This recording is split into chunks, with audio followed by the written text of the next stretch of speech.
نشارك في خدمونا حقا فينا جدرا وحسمانتنا وفرا يقتل فغر سنيت وقع خبوريو صبح كينست.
Good morning, good afternoon, good evening. I know we have people from all over the world, including our panelists from different corners of the world. Thank you everyone for tuning in to today's session, The Future of Eritrea. Is regime changing in or transition to democracy? And also thank you for being patient with us as we were trying to figure out connectivity. I know we're starting 10 minutes late. We apologize for that.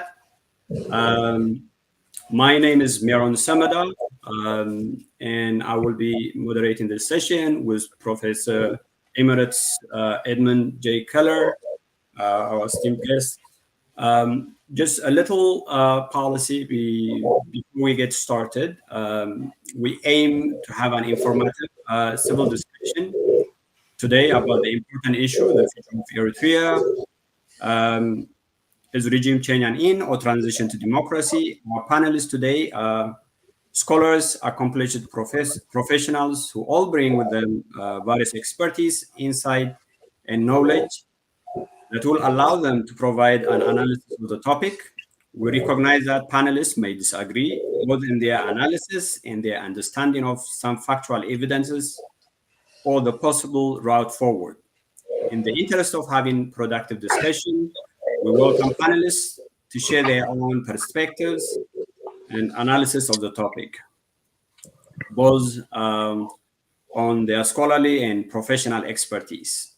We should prefer that panelists avoid directly commenting on what panelists have said, particularly if they disagree, in order to keep the focus on the different analysis of the topic. We have 5 accomplished panelists with us today. So we ask that each panelist be sensitive to time and make sure to allow time for other panelists to speak. For the first question, each panelist will have 3 to 5 minutes to answer. After that, for each follow-up, please try to limit your responses to 1 to 2 minutes maximum. And today we are grateful to have our esteemed guest and my co-moderator, Professor Emeritus Edmund J. Keller. Thank you for joining us today. Professor Emeritus Edmund J. Keller has a good connection to Eritrea, especially to the drafting of constitution and to the discussions that were taken in those times around 1997. He is professor and former chair of political science, director of the UCLA Global Research Center, Africa, and former director of James A. Coleman African Studies Center at the University of California, Los Angeles. He specializes in comparative politics with an emphasis on Africa. Keller received his BA in government from Louisiana State University in New Orleans, and his master's and PhD from the University of Wisconsin-Madison. He has taught at Indiana University, Dartmouth College, the University of Wisconsin-Madison, Xavier University, New Orleans, and the University of California, Santa Barbara. Keller has been a visiting research scholar at the Institute of Development Studies, Nairobi, Kenya, the Bureau of Education Research, Nairobi, the United Nations Economic Commission for Africa, the African Institute of South Africa, and the University of California, Berkeley Institute for International Studies. Also, he has consulted widely on issues relating to Africa's development, public policy, and more recently on the process of political transition in Africa and the African region security issue. Salih GadJohar, our panelist, born and raised in Keren, Eritrea, and now a U.S. citizen residing in California. Mr. Salih GadJohar is the founder and publisher of Awata.com. He is the author of Miriam Was Here, of Kings and Bandits, and Simply Echoes. Salih is renowned for his deep knowledge and extensive experience in the history and politics of the Horn of Africa. He is a well-known public speaker, researcher, writer over the years. Mr. Johar has delivered numerous lectures, written hundreds of articles, and participated in various international seminars and conferences. In September 1, 2000, Salih founded Awata.com with the aim of fostering public awareness and filling the void left by the closure of the Eritrea's independent press. The Awata platform has provided vital information, often hidden by the Eritrean regime, offered a space of open discussion, and inspired Eritreans to work for reconciliation grounded in truth and justice. We also have Dr. Daniel Ogbaharya, another panelist. He is a scholar and educator specializing in leadership studies, public policy, social change. He currently teaches at Shenyang Normal University in China as part of a joint Sino-American program with the Fort Hays State University. In addition, he's affiliated with Antioch University Graduate School of Leadership and Change, GSLC, where he mentored and supervised doctoral students.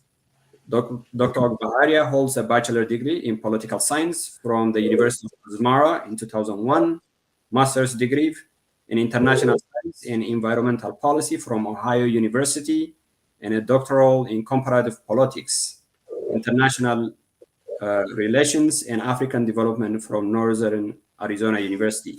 His research focuses on the political economy of development and environmental sustainability, with a particular emphasis on community-based natural resources management in Africa. Dr. Ogbaharya works has been in notable platforms, including the Cambridge Handbook of Commons Research Innovation in 2021, African Arguments 2015, Journal of Eastern African Studies 2010, and Journal of Third World Studies 2009. Dr. Selam Kidane, our other panelist, is a systemic psychotherapist trained at the Institute of Family Therapy in London, UK. She is currently based at the University of West London, where she teaches clinical and counseling psychology. Her research focuses on trauma, resilience, mental health, with a particular emphasis on refugee communities. She has worked extensively with separated refugee children in the UK and has authored several practice guides and training manual related to the area of her work. Additionally, Dr. Kidane has conducted research in Uganda among survivors of the Lord's Resistance Army, LRA, atrocities, and in refugee camps in Ethiopia, focusing on Eritrean refugees. Prior to her role at UWL, Dr. Kidane worked as a systemic therapist with an integrated clinical service in London. Her book, Trauma, Collective Trauma, and Refugee Trajectories in the Digital Era presents her research on Eritrean refugees. Daniel Teklai, our other panelist, is a writer and activist who is a co-founder and chairman of One Nation, a grassroots-based organization seeking to bring democratic change in Eritrea.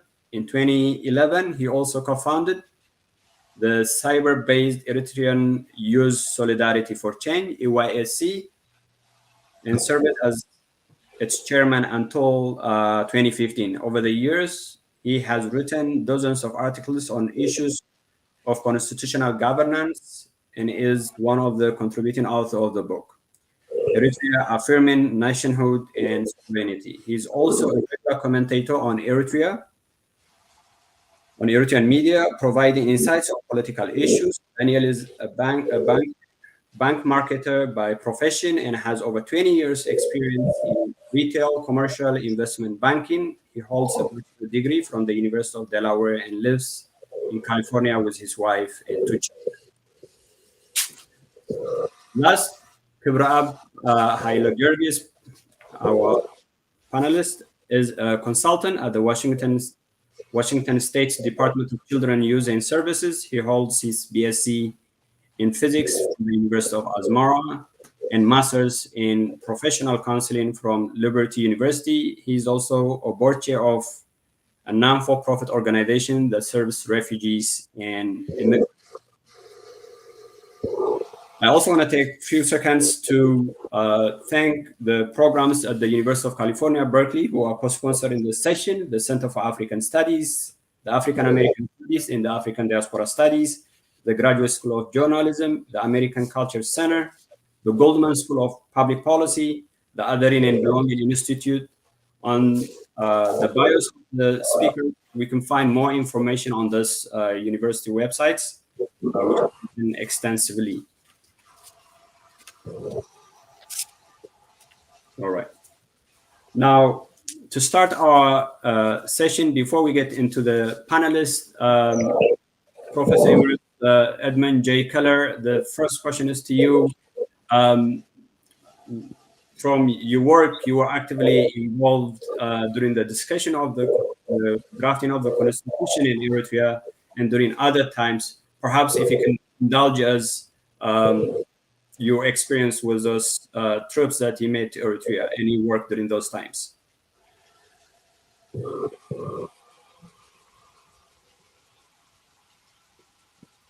Professor Keller, the mic is yours. Okay, how much time do I have? Say 3 to 5 minutes. 3 to 5 minutes. Okay. Well, I've been doing this since 1984. I've been a professor.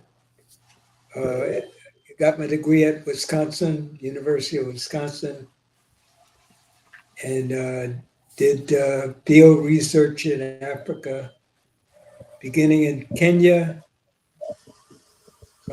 Uganda, Tanzania, of course, Ethiopia, Eritrea, and a number of other places. Currently, I'm a professor emeritus at the University of California, Los Angeles. And, you've seen my bio. So I don't want to go into a great deal of detail about that.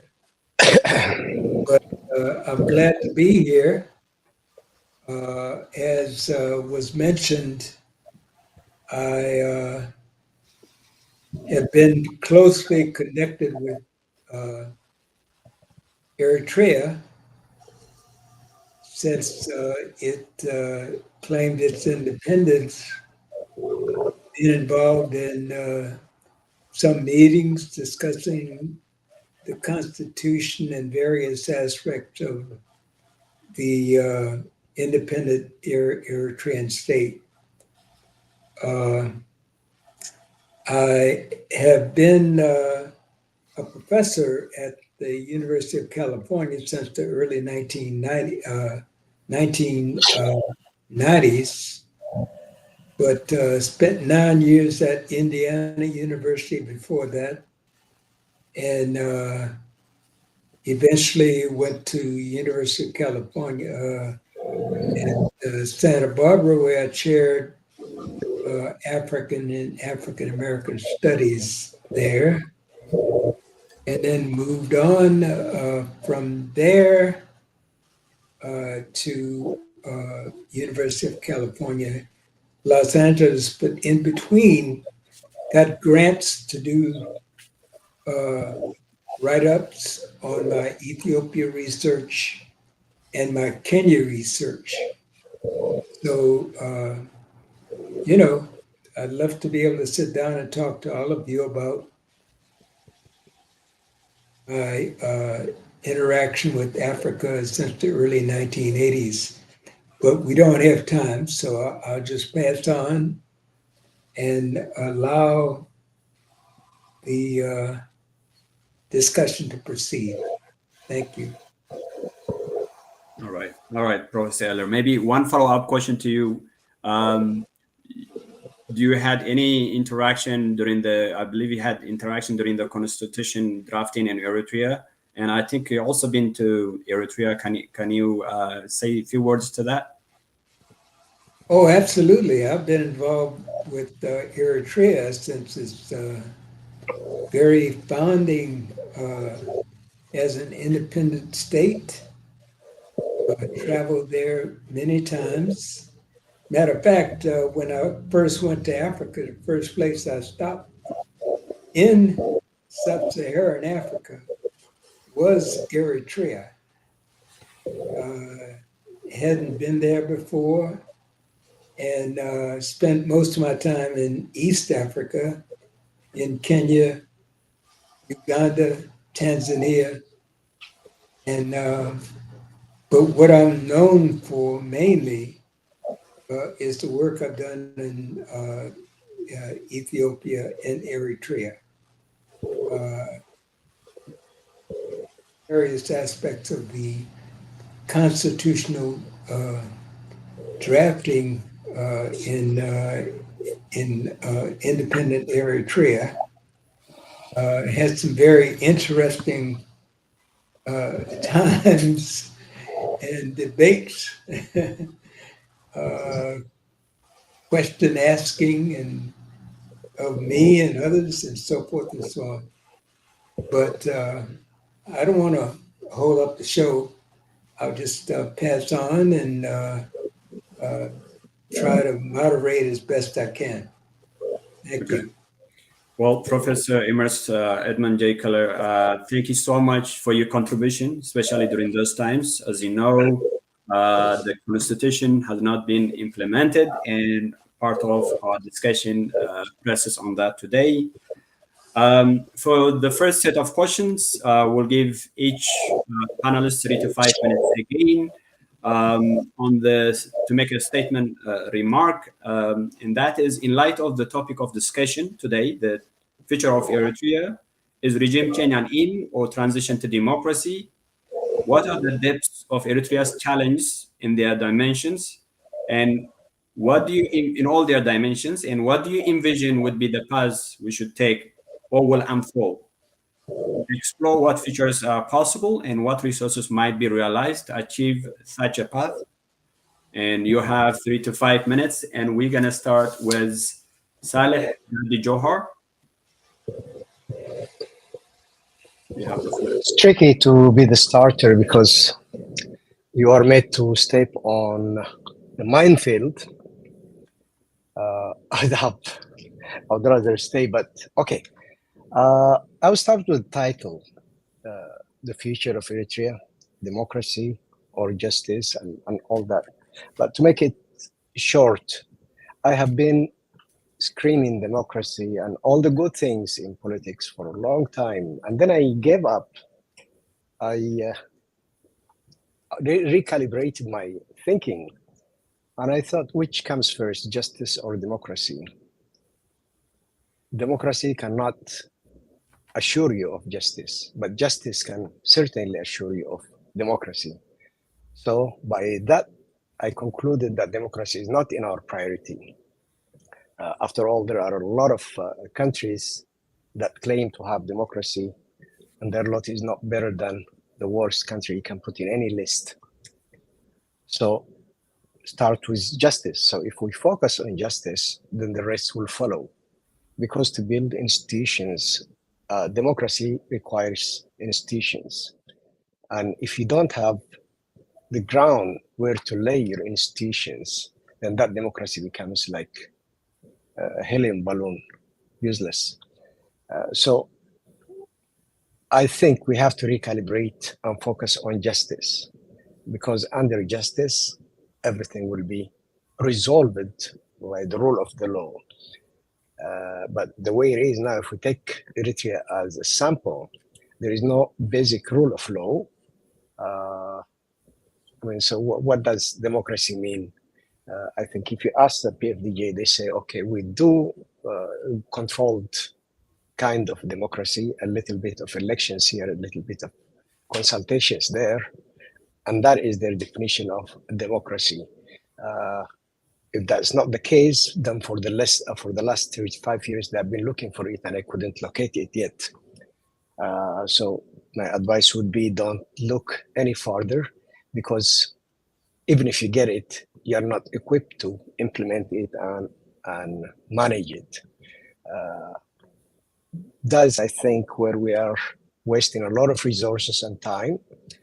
Speaking about democracy, about this, about that, the basic thing that's missing in the country is justice. And I think everything else follows justice, because that is the natural instinct of man. Justice, everybody understands in its basic form and sense. A democracy gets a bit complicated. So, in short, I would say if it would be way better for us if we focus on that and we leave this textbook issues of things that we know we cannot achieve. Sometimes we have to be bold enough and recognize that we are not ready to accept those things. I feel very sorry to say this, because I had these flowery dreams long time ago, and I thought this all can be achieved, but now I'm mellowed down and I can see things, evil and good things, they cannot coexist. Injustice and justice, they cannot coexist. So one has to prevail and the other has to be defeated. So I have shifted now all my resources and energy towards working for elements that will help in achieving justice, in achieving stability and reconciliation and all that. And the main thing that I mention is, if you all follow the resume of the ruling party in Eritrea, they have never made any gesture of reconciliation or stability locally, but they have no qualms in fighting, wasting thousands of people in a war, and then sitting at a table as if nothing happened until the second round, where they go and kill each other. So I don't wish my country to live in that kind of vicious cycle. We have to, there is a saying in Tigrinya, I would rather leave that. But we have to focus on what needs to be done and catch that grip with a very strong grip, and work towards that. That is as brief as I can get. Less than, you save 2 minutes, Meron. I said 3 to 5 minutes, but perfect timing. Thank you so much. And for that, and sorry to put you at the first person to give that analysis on the spot. And for the same set of remark to make, Dr. Daniel Ogbaharya. We cannot hear you. No, we cannot hear you. We cannot hear you. Maybe see if you press the mute or something. No, we cannot hear you, doctor.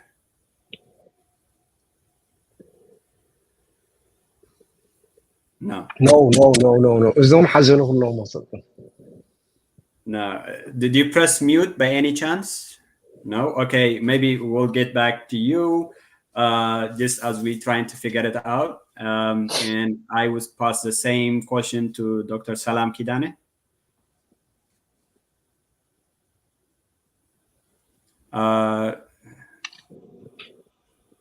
We cannot hear you, Dr. Salam. Okay, maybe we might have some technical issues. Just a second.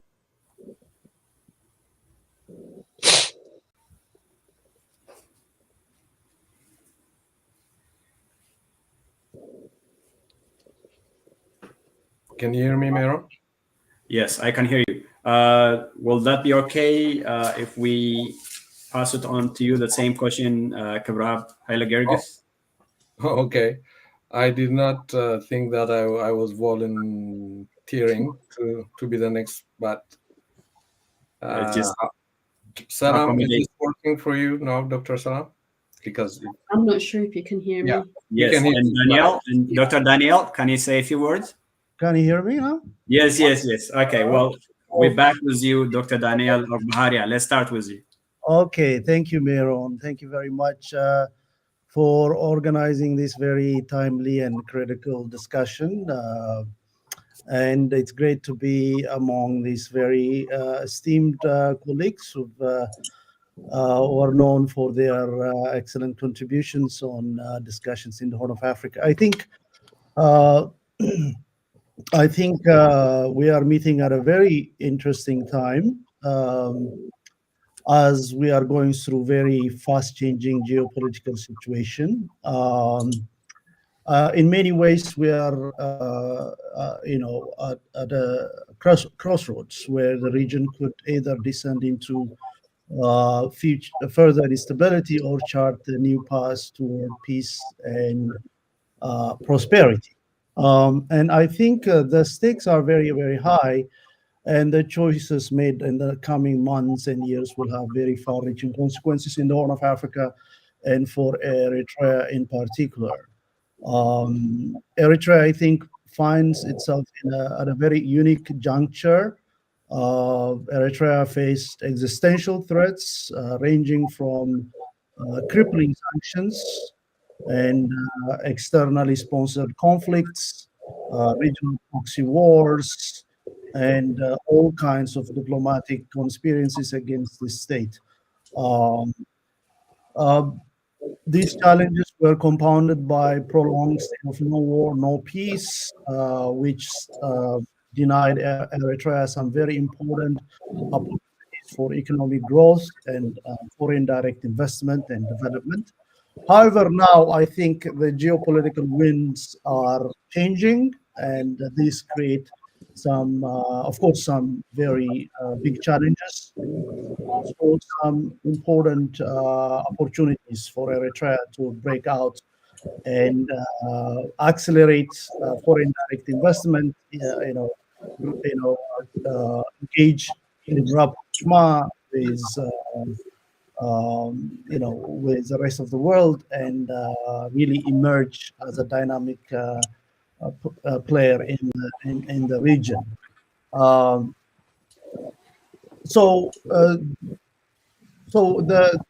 This discussion comes at a very important period, and I think one thing we have to ponder for me is what kind of changes do we want to see in Eritrea? Right? What kind of political, economic renewal and reform do we want to see in Eritrea? And who is in a better position? Who is in a better position to make these changes? I think the future in Eritrea is positive, if not bright. I think Eritrea has made very important strides in terms of social progress, in terms of egalitarian development that pays attention not just to urban areas but to remote rural areas. And I think there is no better way to address justice than to try and rectify long-standing historical inequalities between rural and urban areas, and and expansion of very Bravo. good social services, education, and health, and so on. I think if we define government and governance in terms of uh, being able to meet the needs of the majority of the population, not just engage in these, packaged ideals of democracy, justice, and whatnot, but if we define government as not only shouldering the responsibility uh, to provide law and order, to ensure that basic social services are expanded upon, that there is the groundwork for increased foreign direct investment, then I think that is the kind of government we would like to modernize and improve. Um, I don't think democracy will give you that kind of government.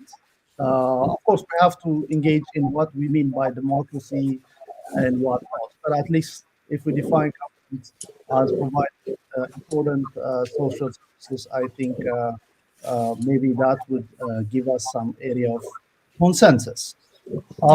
Changes have to be made. Not everything is perfect in Eritrea, but to not acknowledge the achievements that have already been uh, uh, registered in Eritrea, and to not appreciate the struggles uh, and the odds against which these achievements have been registered. I think that is a great dissonance. I think we have to start there, and then we can build on that to make sensible, pragmatic, graduated changes in the country. And the changes have to come from within Eritrea, uh, by Eritreans, and if not from within the government on Eritreans and government's timetable. Thank you. All right. Dr. Daniel, thank you very much for making it exactly on the dot 5 minutes. And for the same set of questions, now we pass it on to Dr. Selam Kidane. Thank you, Meron, and good afternoon, because it's afternoon here where I'm in London. I'm here before you today to say something that must be made absolutely clear. Eritrea cannot heal as long as PFDG remains in power. The suffering of our people is not byproduct of their rule; it is the method of their control. Regime change is not just necessary; it's actually the only path forward. For nearly 3 decades, Eritrea has been governed not by a typical dictatorship, but by an evil pathocracy, a system where power is held by a small, corrupt elite that thrive on the oppression, fear, and destruction of the people. In pathocracy, violence, repression, psychological suffering are not failures of governance, they are tools of governance. The UN Human Rights Commission in 2016, based on hundreds of first-hand testimonies, confirmed what Eritreans have known have always known. Indefinite military enslavement, forced disappearances, torture, mass surveillance, and absolute suppression of basic freedoms are pillars of PFDJ's rule. Yet, nearly 10 years later, things have not improved. Actually, they have gotten worse. But beyond the political repression, the economic devastation, lies a deeper crisis. Eritrea is a nation in trauma. For countless Eritreans, this is not just an isolated tragedy, it is their daily reality. Fathers disappeared into indefinite imprisonment, vanishing without trace. Mothers watch helplessly as their sons and daughters are swallowed by endless military service, unsure if they would ever see them again. Young people choose the deadly journey across the Sahara and the Mediterranean because life under PFDJ is even worse than the possibility of death. Entire families are forced into silence, friendships are shattered by fear, and the society doesn't know who to trust. This is not an exception. This is the norm under the pathocratic regime that has spent decades inflicting trauma on its own people, tearing apart the fabric of the very society it rules. The government that destroys trust, erases hope, and turns fear into a way of life is not one that can be reformed. It must be removed. Some argue that PFDJ can change, but pathocracies do not reform. They tighten their grip. Some say that we must wait for change, but how many more generations must be sacrificed? There is no healing under pathocracy. There is no justice under a system that thrives on oppression. There is no European future under the regime that systematically destroys its own people. If we want to rebuild Eritrea, we must first heal our people.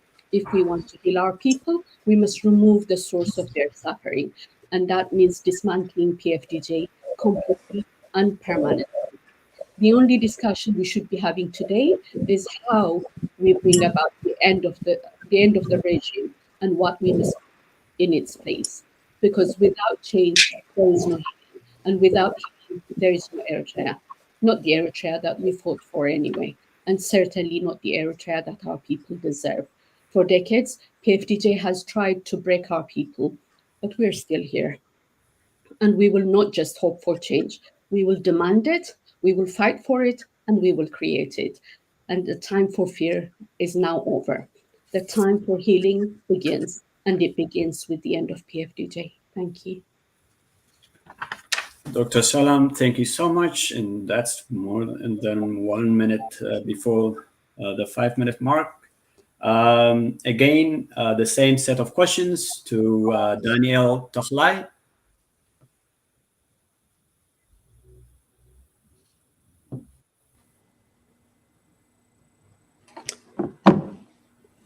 Okay. Am I muted? Can you hear me? Yes, we can hear you. Oh, great. Thank you so much. Thank you again. Well, again, Meron, thank you so much for your invitation, for putting this together. And also thank you to the UC Berkeley, University of California, Berkeley, for hosting us. Thank you for my fellow panelists as well. And thank you to our moderator, Professor Keller. Thank you. I appreciate this opportunity, and I think it's a timely discussion, as you mentioned it. Today, my position is going to be, obviously, that to stress, to advocate that it's actually a reform, a peaceful transition to normalcy is what we need, not the kind of regime change or, in fact, the very vague regime change that everybody keeps talking about. The title of the program is "The Future of Eritrea is Regime Change an End or Transition to Democracy," it says. In fact, I'm not here just to say it's forget regime change. It's the transition to democracy that we need to focus on. It's not only that transition to democracy also has a way, a means, a path. So if that path is going to be destructive, and if it's going to result in famine, death, destruction, that is not worse as well. And like Salih said earlier, I think we definitely need to calibrate and shift our what we've been saying and what we've been thinking, given the realities. But anyway, I definitely want to stress that it's actually peaceful reform, and in fact incumbent-led, which means well-managed and centralized transition is what we need, is what I want to advocate on. And why am I saying that? Because of let's start with regime change. First of all, the dangers of regime change, because it's dangerous. I'm going to make 3 points, actually. First of all, what we are talking about, whenever we talk about regime change, it's costly and dangerous and chaotic and bloody. Let's not forget that. And second, it's actually based on a wrong prescription based on a wrong diagnosis.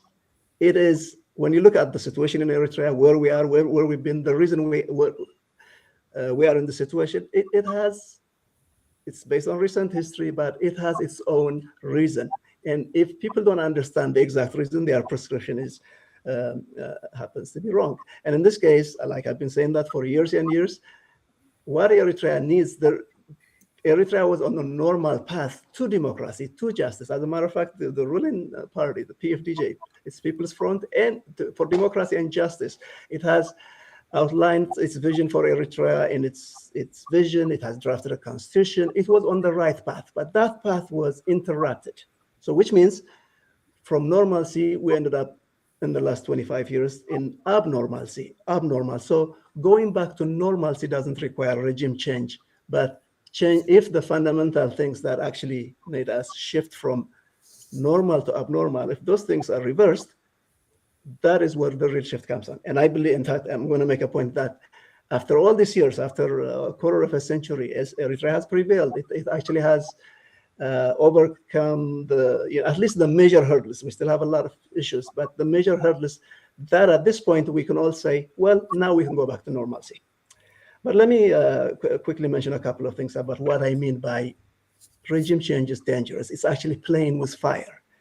In fact, the one that always gets me is that people talk about regime change, the need to change, without really talking about change with what?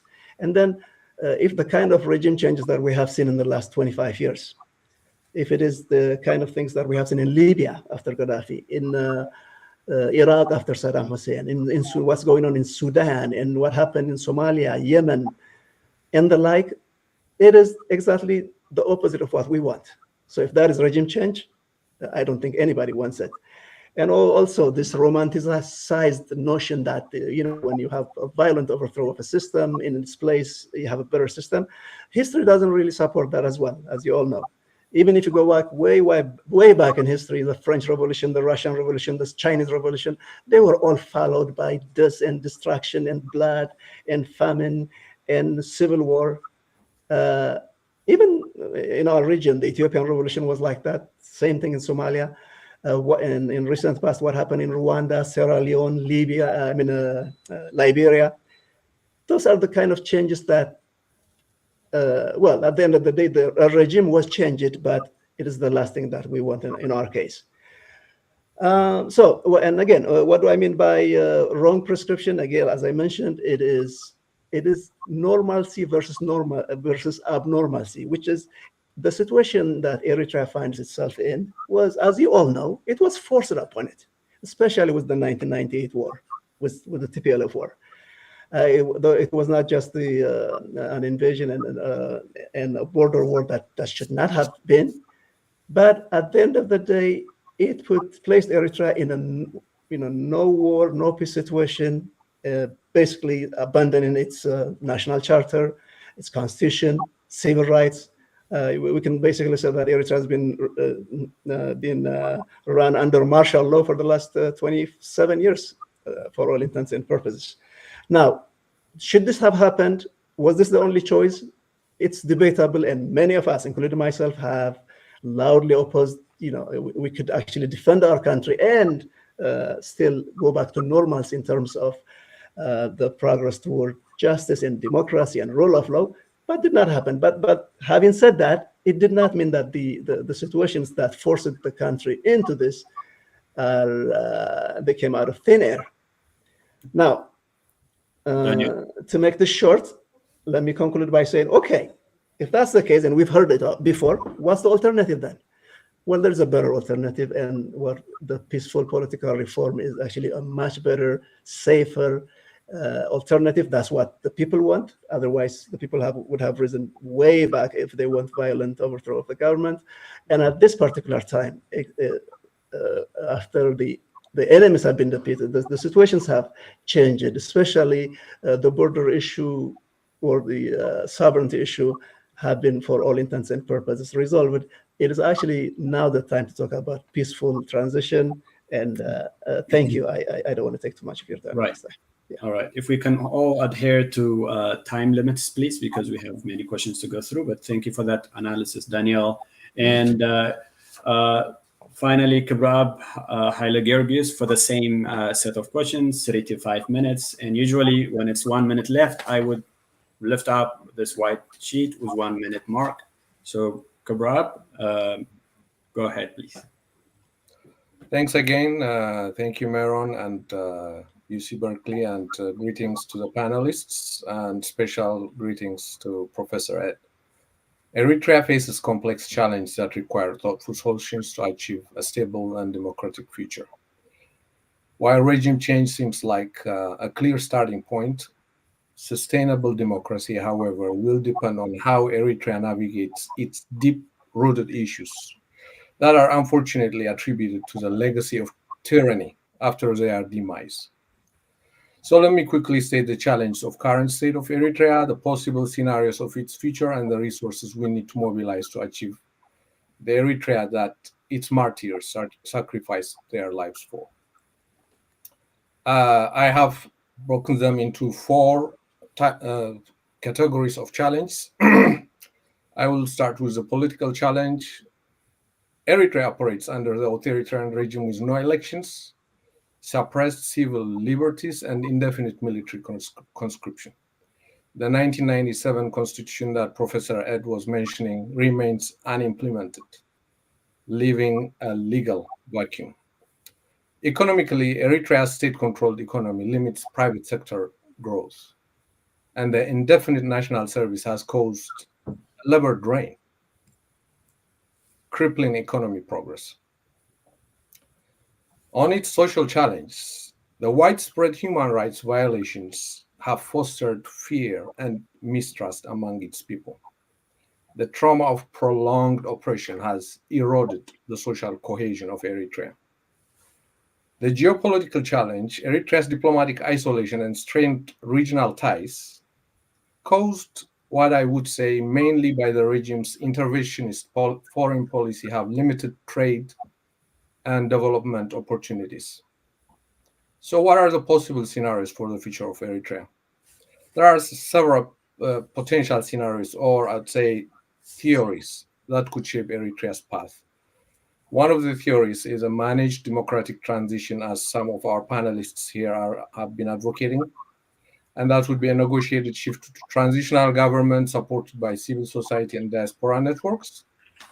I'm ruling this out because, one, there is no inkling of transitional justice to date, no implementation of the constitution, no release of the political prisoners that have been in dungeons for a quarter of a century.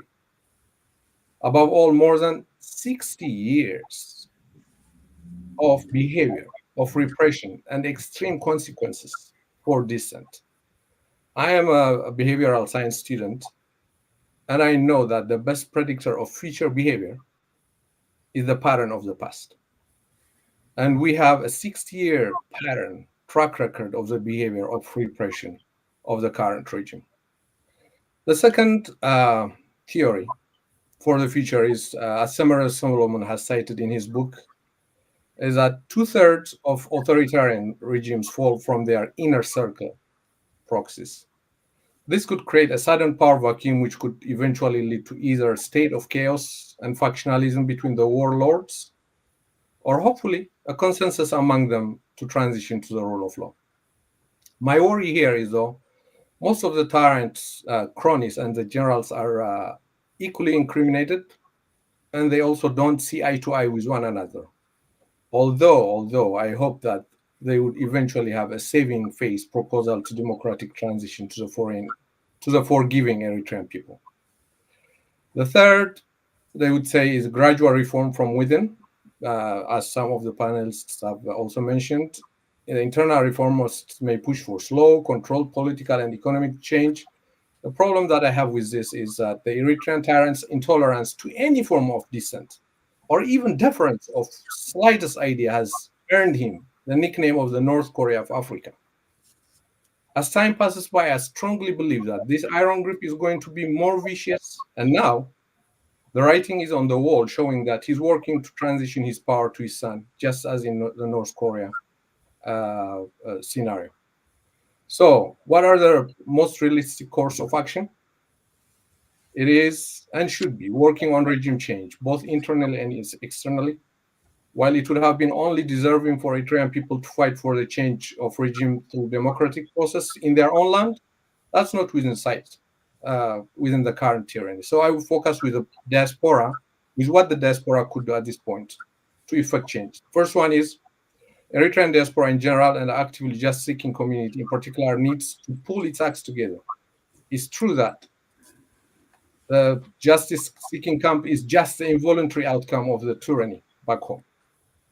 It is therefore not fair to contrast it against the perpetrator and make a case as to why it has so far not been ineffective, hence futile. That doesn't mean that it shouldn't work on its organization. The second one is a united diaspora can do the following: be the voice and reason and moral to press and persuade the elements within the regime back home to be on the right side of history. The diaspora can also work towards social healing and community building to rebuild social fabric that has been obliterated through tyrant schemes of intelligence. The diaspora can boycott and thwart the tyranny's fundraising and indoctrination schemes in diaspora. And finally, it can organize diplomatic efforts against the tyrant, so international and regional stakeholders could put pressure for democratic change and transitional justice in Eritrea. And I should point out that justice and national security are not conflicting values. We can both pursue justice and secure our national security. Thank you. Thank you, Kebreab Hailegiorgis, and thank you everyone for your introductory remark. Now we're going to go into the set of questions that we have for the day. Just a reminder, we will only give 1 to 2 minutes each panelist. Now, you're more than welcome to tribute another person's views. Just do it in a more civilized and professional manner. And we'll give everyone a chance to respond to those questions. But please, if you can maintain it to 1 to 2 minutes maximum. And I will still raise the white sheet to remind you that you have 1 minute left.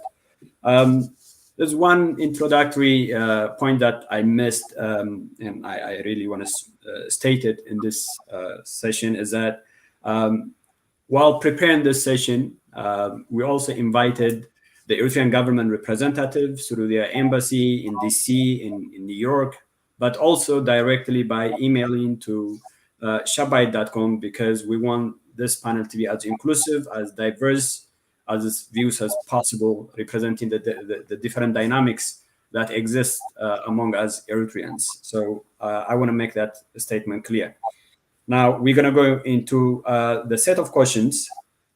The first one, and we're going to start with Dr. Daniel Ogbaharya for this question. In the hope of building an inclusive and representative of the people governance, how can Eritrean society in large work to build democratic institutions in a country where political repression has prevented the development of democratic institutions? And how can Eritreans' broad, diverse, ethnic, religious, and presence of many minority groups be included in the transition process? And we cannot hear you, Dr. Daniel. Okay, maybe technical issue. In the meantime, I will just repeat the question for all of us to understand what the question is about. In the hope of building an inclusive and representative of the people's governance, how can Eritrean societies in large work to build democratic institutions in a country where political repression has prevented the development of democratic institutions? And how can Eritreans' broad, diverse ethnic, religious, and presence of many minority groups can be included in the transition process? And hopefully now, Dr. Daniel, we have you in the mic. Can you hear me now? Yes, we can hear you. Okay, thank you. As I said earlier, if you are really interested in bringing about good government and political changes in Eritrea, you have to start with giving credit where credit is due. You have to start with appreciating the achievements in terms of building a nation, fostering a strong national identity, expansion of education and health, hard-won sovereignty. If you don't start here, I don't know how serious you are in terms of how to bring democracy and development. And we are Eritreans here invested in our country as a diaspora. And I think we should stop, repeating and rehashing Western propaganda terms like North Korea of Africa. Eritrea is not a North Korea of Africa. And it has been debunked. There are many, many articles that you can go into, look into that. This idea that implementing a paper constitution would bring you good governance and political coexistence stability, I have a bridge to sail you. Because if that was the case, look at Africa. Look, the anarchy, the mismanagement of resources that's going on. If paper tiger constitutions bring about those things, Africa would be in a better position 20, 30 years after this democratic dispensation. Or a panacea. We can work toward constitutionalism, but that's not something you can achieve overnight and in a vacuum.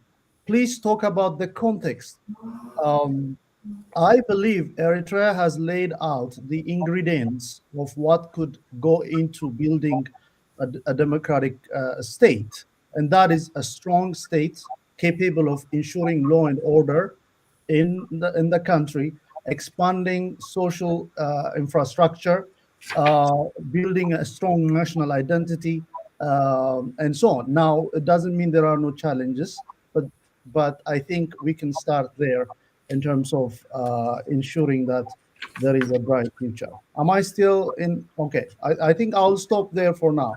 But I think we need to start with acknowledging what has already been achieved. We cannot just say nothing has been done, everything is West, and try to still be taken seriously as advocates of change in Eritrea. Thank you. Dr. Salam? What's the question again? In the hope of building an inclusive and representative of the people governance, how can Eritrean societies in large work to build democratic institutions in a country where political repression has prevented the development of democratic institutions? And how can Eritreans' broad, diverse ethnic, religious, and presence of many minority groups can be included in the transition process? Okay, I'll answer the question. I'll try to answer the question in two parts. The first part is in following on from what has been just said about acknowledgements. I will start with assessing the track record of the current regime in terms of ensuring diversity. And I'll try to do that in a chronological order. In the soon after the independence of Eritrea, the liberation of Eritrea, political organizations, political organizations that have fought hard and well with alongside the ruling party, the current ruling party, were excluded for their political views. Following that, Jehovah's Witnesses, who on the count of their faith had reservations about some of the requirements that were being done and asked for differentialism. Also, is that 1 minute over already? So also, if you look at the track record of the government, you see that exclusion has been the way of governance, excluding Eritreans for their faith, for their political views, for their for their opposition of the indefinite national service. So this has to be dismantled. This is what I mean by what the regime that we've got is a pathocracy and not an ordinary dictatorship. So dismantling PFDJ is our only way forward. Thank you. All right, thank you, Salam. I needed that in less than 2 minutes. Daniel Teklai, the same set of questions.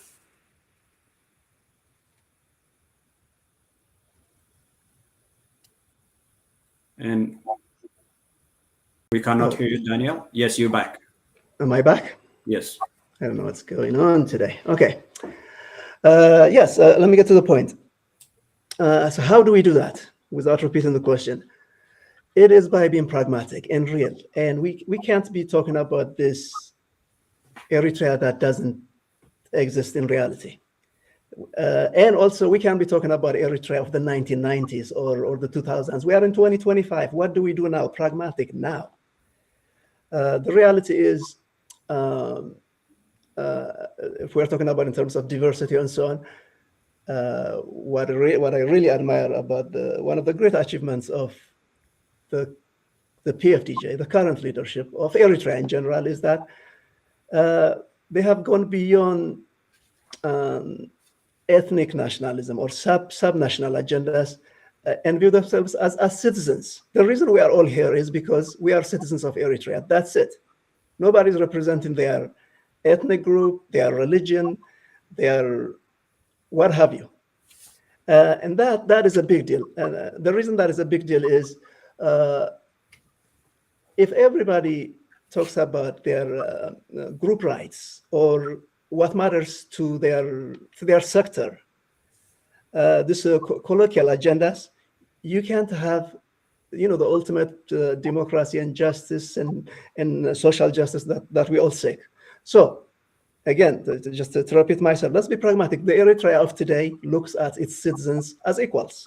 Nobody can claim in Eritrea to say because of their religion, because of their ethnicity, because of that, this happens to them. Of course, human rights have been violated, and the solution to that is, let's be all equal under the law. And the best way to do that is through a constitution. And Eritrea has a constitution, so we don't really need to reinvent that. But if we start talking about, like Dr. Daniel said, that the North Korea of Africa, that doesn't exist. The North of Korea of Africa, let me iterate my quick point.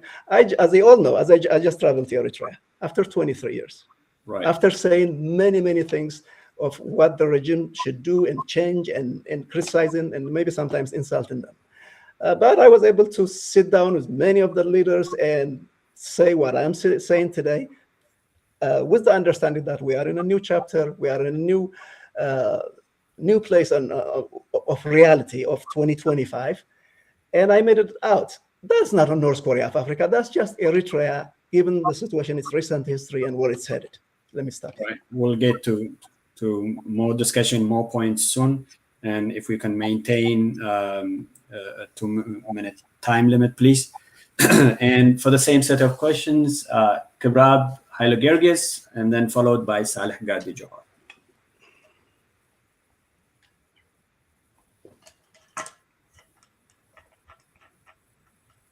The first one is, how can we enlarge and build democratic institutions in a country where political repression has prevented? The simple answer is, it is not possible in Eritrea as we speak. There is no access to internet, no right to associate beyond a handful. I don't know if there's any change that we are not aware of that's happening in Eritrea and I would love to see the documents that we all can witness. College students have a military unit and a commander in campus, lest they misbehave. The only way the able Eritreans are voting is with their foot. And someone has mentioned in here that we are all Eritreans here. It's true, we are all Eritreans here, but we are all Eritreans in exile. This panel is happening outside of Eritrea, which should have been in Eritrea. So if you were to have a quick tally of the whereabouts of the panelists' family members, I bet we would have more than 70% of our family, conservatively, of our family members to be in exile. That is how Eritreans vote. Those who are fortunate make it to the West, others end up destitute the conditions in refugee camps and all that. To answer the second one, how do we have inclusive and representative of the people's governance?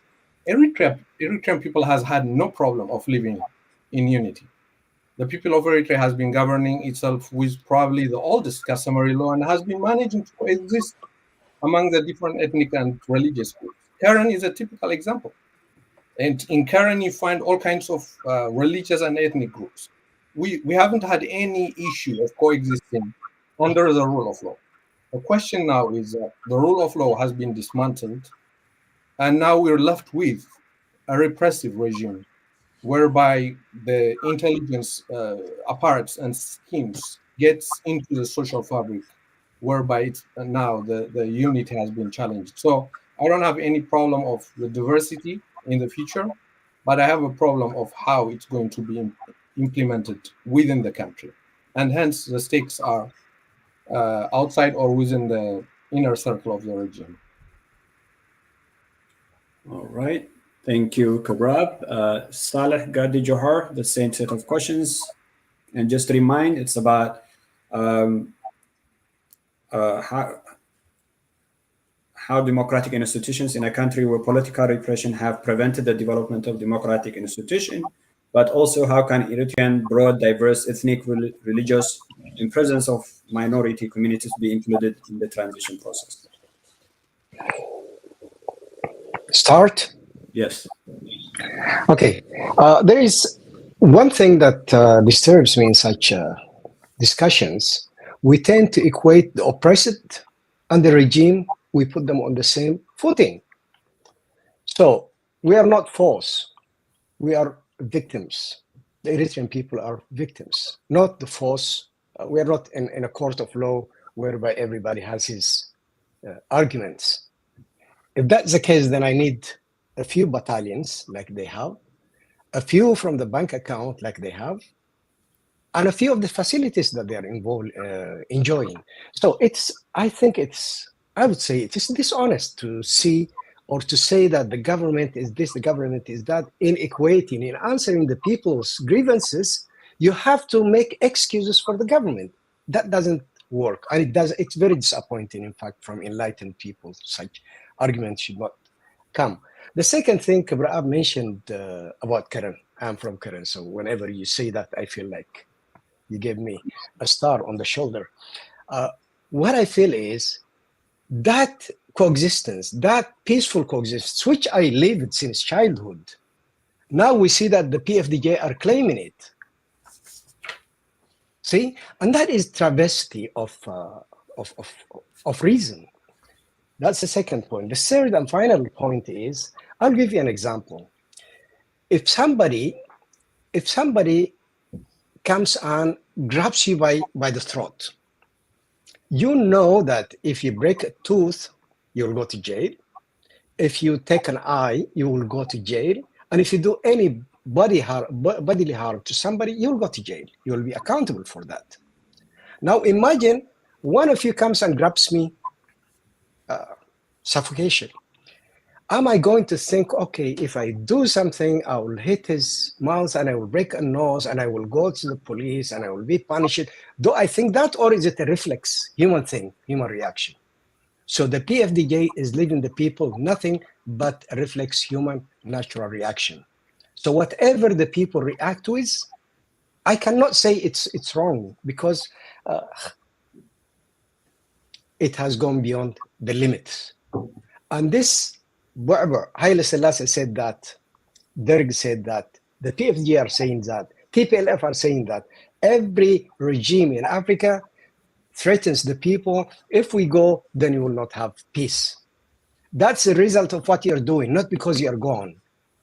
That is what you have accumulated. That's what you have built. That's dynamite that you have prepared. And if anything happens after any regime is gone, it's because of the regime, not because of the lack of the regime. So this is a twisted argument. So please, All right. help me. The narration should not be crooked. The Okay. narration should not be crooked. I think, Miron, I think I have enough. I have to go, I think. Thank you guys, all of you. I really appreciate the stay, and I wish you luck. And I'm withdrawing right now. Thank you. All right. Thank you, Salih, for joining us. And we'll continue with the questions, and if we can maintain 2-minute time. So the next question, Dr. Salam, we'll start with you. The question goes, if Isaias Afwerki of Eritrea dies today due to natural cause or any other reason, is there any contingent plan in place to help the country transition to a new leadership that either includes diaspora opposition or even just to the same People's Front for Democracy and Justice, PFDJ party? If none, will this lead to instability or power vacuum or struggle? And how can Eritreans prepare for a smooth transition and not a crash landing? Right. The reason why there isn't a clear transition planning for PFDJ is because PFDJ is a pathocracy. A pathocracy is a system that has at its core a narcissistic personality who has built a system of other narcissists around it, suppressing the people, denying them their rights, and disabling people from having the kind of transition that you're talking about is not accidental. It is by design. It is designed to subjugate the Eritrean people and force them into internalizing their own subjugation. So the vacuum that you talk about is designed what Salih is designed with the view of what Salih was talking about, to put us in fear of the day after PFDJ's demise or Isaias Afwerki's death. However, reality is, and studies show, that pathocracies actually build their own demise. They will implode, and PFDJ will implode sooner or later because it will run out of people to maintain its subjugation of the Eritrean nation. So unfortunately, we have no other option but to dismantle PFDJ. Unfortunately for us, we are not the only nation. We're not the first nation, and we will not be the last nation to survive pathocracies. I'm afraid I'll have to go as well because I will stay for a bit, but I might have to go in a bit. Thank you. All right. Thank you, Salam. And Daniel Teklai for the same set of question.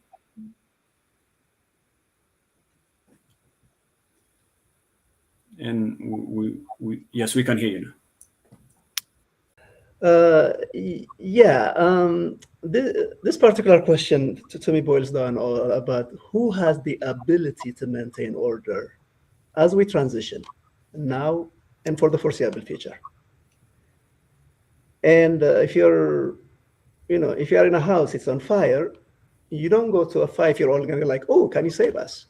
Hopefully you'll be going to the adults. You'll be going to those who have the ability and capacity and the wherewithal to be able to do it. At this time, and this is, everybody can argue, but this is basically the reality.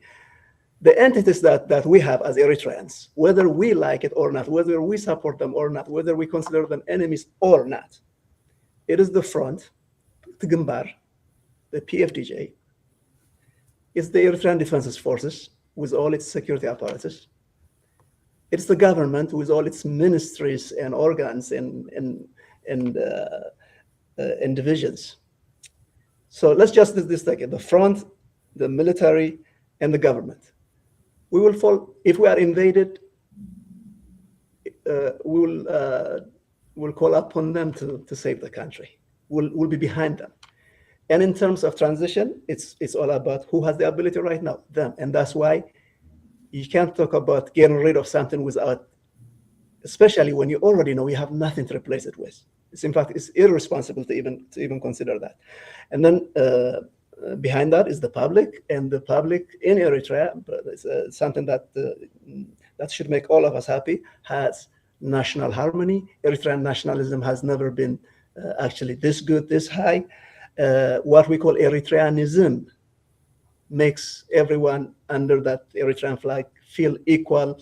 We can talk about, rights and constitutional rights and so on. But at the end of the day, people feel like they belong and they are part of the big picture. So bottom line, Eritrea will be okay no matter what, because the homework has been done, the infrastructure has been done.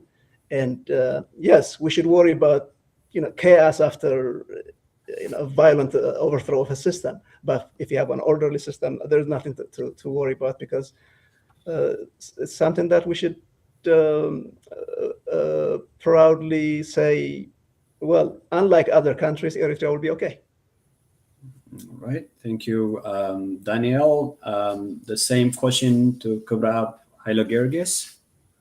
And if you want me to repeat the question, feel free to ask. We cannot hear you, Kebreab.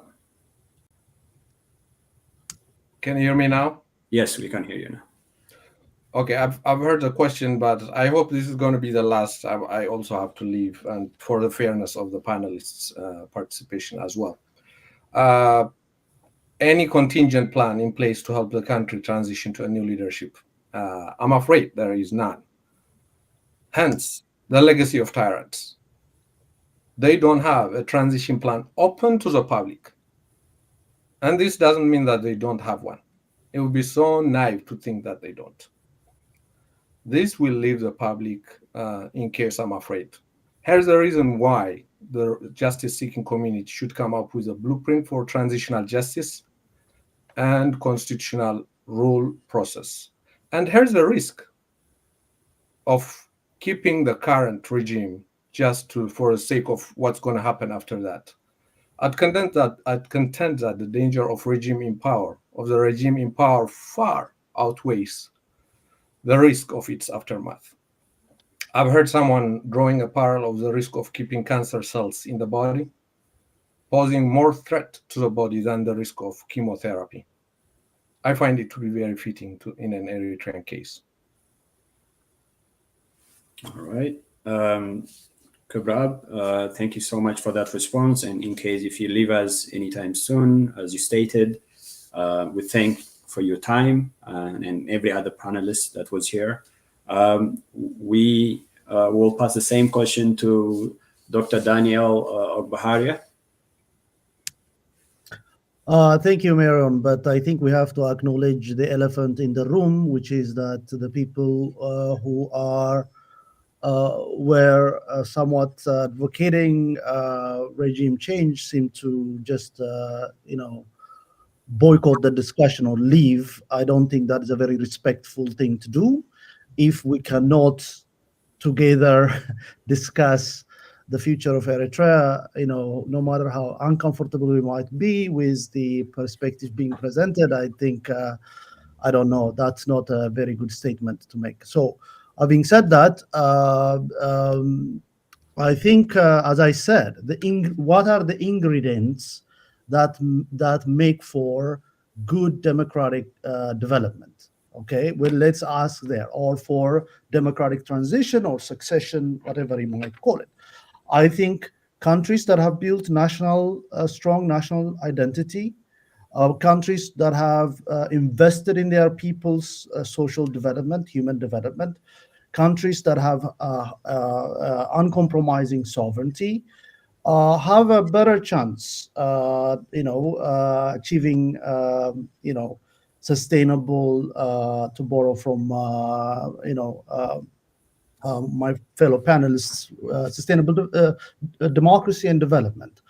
And so I believe that those ingredients for success are there in Eritrea, and that's why we need to start with coming to terms, really, within the context of what has already been achieved in Eritrea and build on that.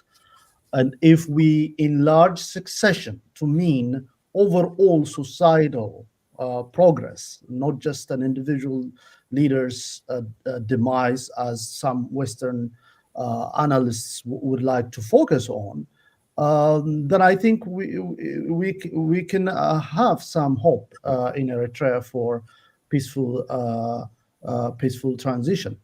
And this idea, which is dogmatic, really, that one-party states do not have a succession plan, I don't think that is just a dogma. I mean, by that measure, we would not have had a succession in China, where I am now after Mao's demise, in Vietnam, in Cuba, you name it, in various places where dogmatic Western liberals would say, "Oh, there is no succession after the big man or the strong man passes away." No, they have been proven wrong time and time again. Even today, in this discussion, we heard people predicting the demise of the Eritrean government, and the same people have been predicting this for the past 10 years. So how many times do you forecast and your predictions have not been borne out before you cannot be taken seriously? And of course, dismantling state institutions is not going to get you to peaceful succession and law and order. Right. I guess everybody did respond to that question. Now we're going to go with the next question. And yes, we do have a set of questions to get through, and everyone does have access to those questions. So I hope that we will have everyone stick around until the end of this event. So the next question goes, and Daniel, we'll start with you. Some Eritreans fear that post-Isaias Afwerki, the country might turn into a civil war or a failed state, such as what we have seen in Somalia, Libya, Yemen, Iraq, and many other countries that we know of. How do you think Eritreans in the country and outside the country should work to stop such an event from happening? I think Dr. Daniel actually, am I on? Am I still mute? You're on. Okay. He actually answered it right now. But let me reinforce a couple of things. First of all, let's be pragmatic. Let's be realistic. If we are talking about our region, for example, Eritrea, Sudan, Ethiopia, North Sudan, South Sudan, and you have Somalia, and across the sea you have Yemen. Which one has the most stable government right now? It's actually Eritrea. It's actually only Eritrea that can claim that the government can administer its territory 100% of it. The Sudanese can't say that. The Ethiopians can't say that. The Somalis can't say that. The Yemenis obviously can't say that. So when you have this asset, you don't look at it as a liability and go like, oh, what are we going to do? As a matter of fact, you're going to say, oh, how are we going to maintain what we have? So there is that. And then the other is the notion of the misunderstanding of, let's call it the PFDJ, what it is, a one-party system or one-party rule or one-party who's in power. Let's not assume that they're just a bunch of idiots who play the villains in a movie, and then as the movie ends, or as we were talking about, for example, Mengistu Haile Mariam, they will just flood the country, and then their supporters will go to Sudan, and the rest of these freedom-loving Dalit Fatah will take over, and if that's the scenario, that's childish. Eritrea has a strong government, a strong system, a strong national identity that won't even let it. So at the end of the day, as long as we have those ingredients, Eritrea will be okay. I'm just reinforcing what Dr. Daniel said. And Dr. Daniel, any points you want to add to the same question? I think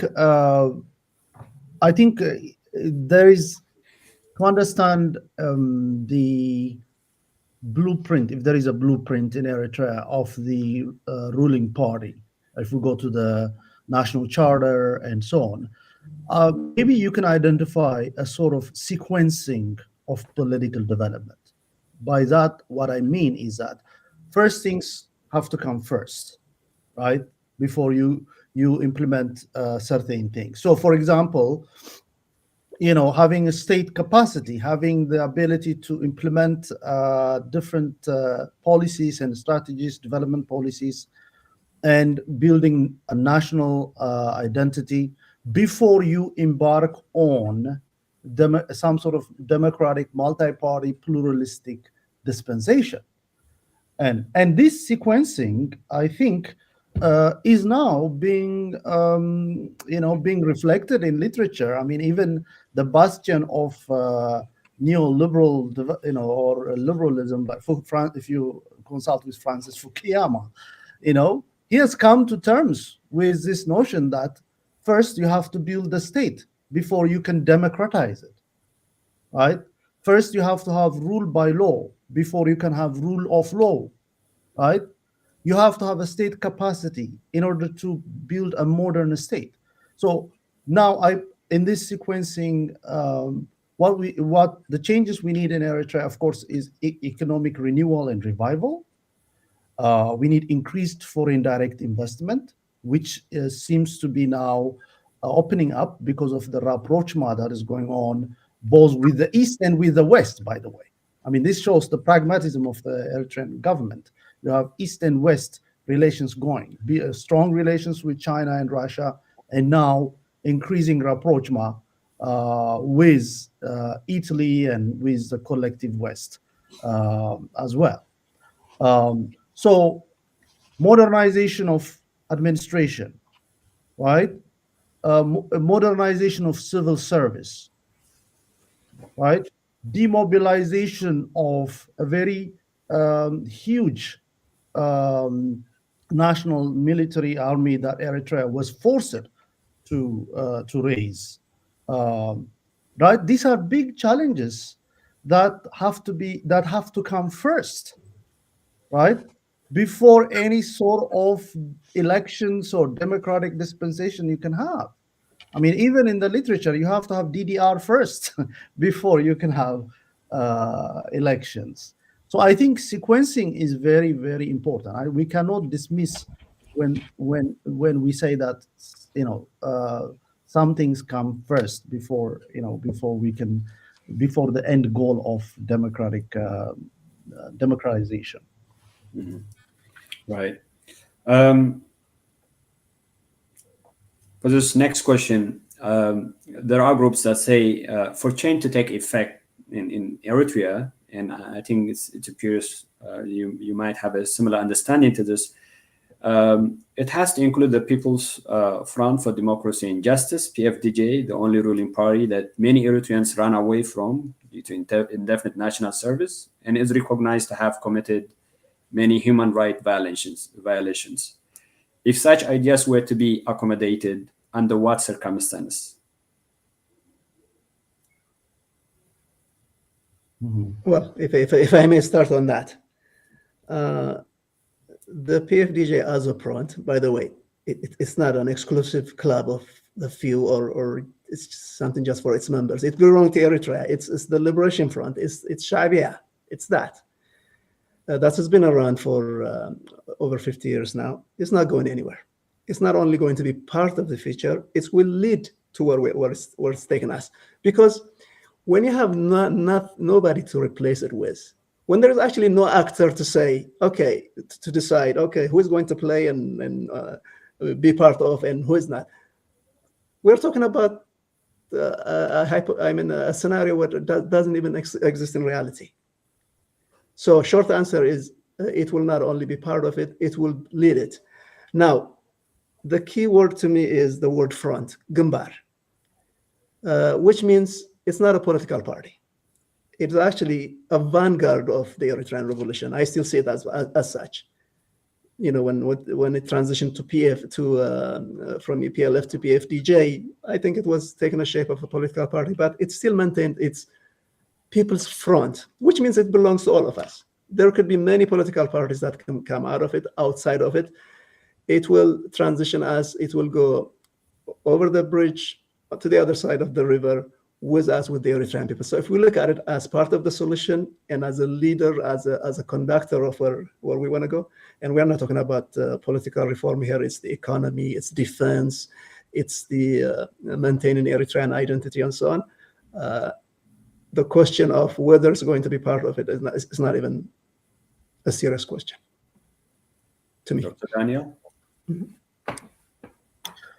Yeah, I think obviously the ruling party is a party that has a historical mandate as the EPLF PFDJ that brought that led the liberation of the country and secured the sovereignty of the country against all these geopolitical challenges in the past 2 decades. So there is no question that the PFDJ is and will be part of the future political development. I mean, if we're talking about national reconciliation, of course, it includes the ruling party as well. I mean, so yes, there is no question. But again, ultimately, it is Eritreans who should decide what kind of political changes that should happen in their own country. And the PFDJ is a ruling party. They have to be part of the decision makers as to where we go from here. You only have to look at dominant parties, political parties in sub-Saharan Africa. Many of them are former liberation movements in one fashion or another, even after elections. I mean, look at ANC, African National Congress, or in Botswana. All these parties remain in power for many, many long because of the trust and the bond they have with the people because of their contribution to national liberation and maintaining sovereignty and independence. And we're going to try to shorten those questions. But the next question is regarding reconciliation. It is said that many crimes have been committed under the current government. Then how can Eritreans pursue all-encompassing broad national reconciliation after a democratic transition? And could customary law play a role in this process to prevent further conflict or settle the issue for the future? Yeah, again, it's with the assumption that Eritrea does not have modern rules for justice. When we talk about the suspended constitution and so on, sometimes there's this notion that there is no, in fact, people say, just like they throw out words like in the North Korea of Africa, people say it's a lawless country. It's not a lawless country. There's a Department of Justice, there are penal codes, there are ways to address things. Now, we want the constitution to be as I think the best way to do that is you need a supremacy of law under the constitution. And Eritrea went through a process that actually legalized its constitution by public participation, ratification, and so on. So if you have laws in the country, if you have law and order, if you have a government, if you have a Department of Justice, you really don't need to go to a primitive, I'm not insulting it, it's customary laws are not the way to run a country. I mean, they inform it, they motivate it, they give it weight, but it's not like we have this vacuum and then we have to start all over and it's a stone age and then we have to go like, okay, what did our great-grandparents do in the 17th century? We really don't need to do that. Again, let's bring everything back to being pragmatic and realistic and as of today. And so let's not forget that. Dr. Daniel? Mm-hmm.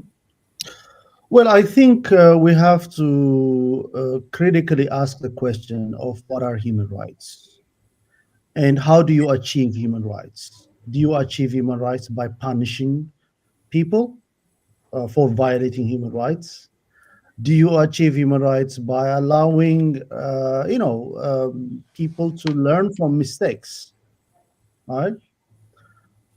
So what approach you take is very, very important. So far, what the international community has done is to selectively enforce human rights and punish the Eritrean people, with sanctions and with all kinds of aggression against Eritrea.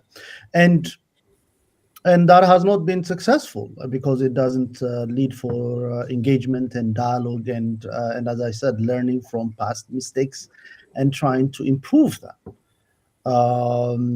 So that's where we should begin.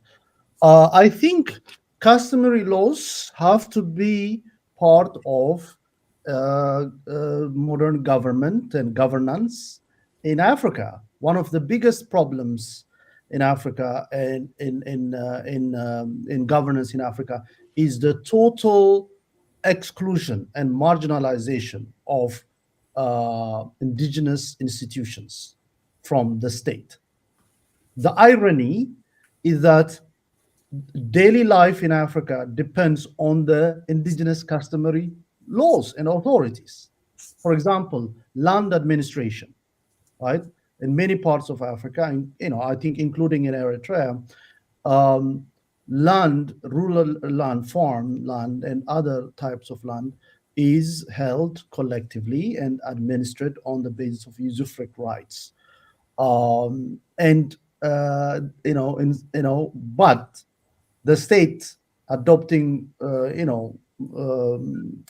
positive civic codes have marginalized that for so long. I think in Eritrea, attempts have been made to include customary laws in land administration. For example, in the rural areas, land for residential houses, for example, has been granted to people by the local authorities, including Chekadis and customary authorities, and also in family matters, family disputes and so on. I think customary law still plays a role in that. And of course, you need not just laws, to enforce, but also laws that bring people trust and bond, right, in a democratic transition. As you need symbols, you need cultural, glues that hold people together, right?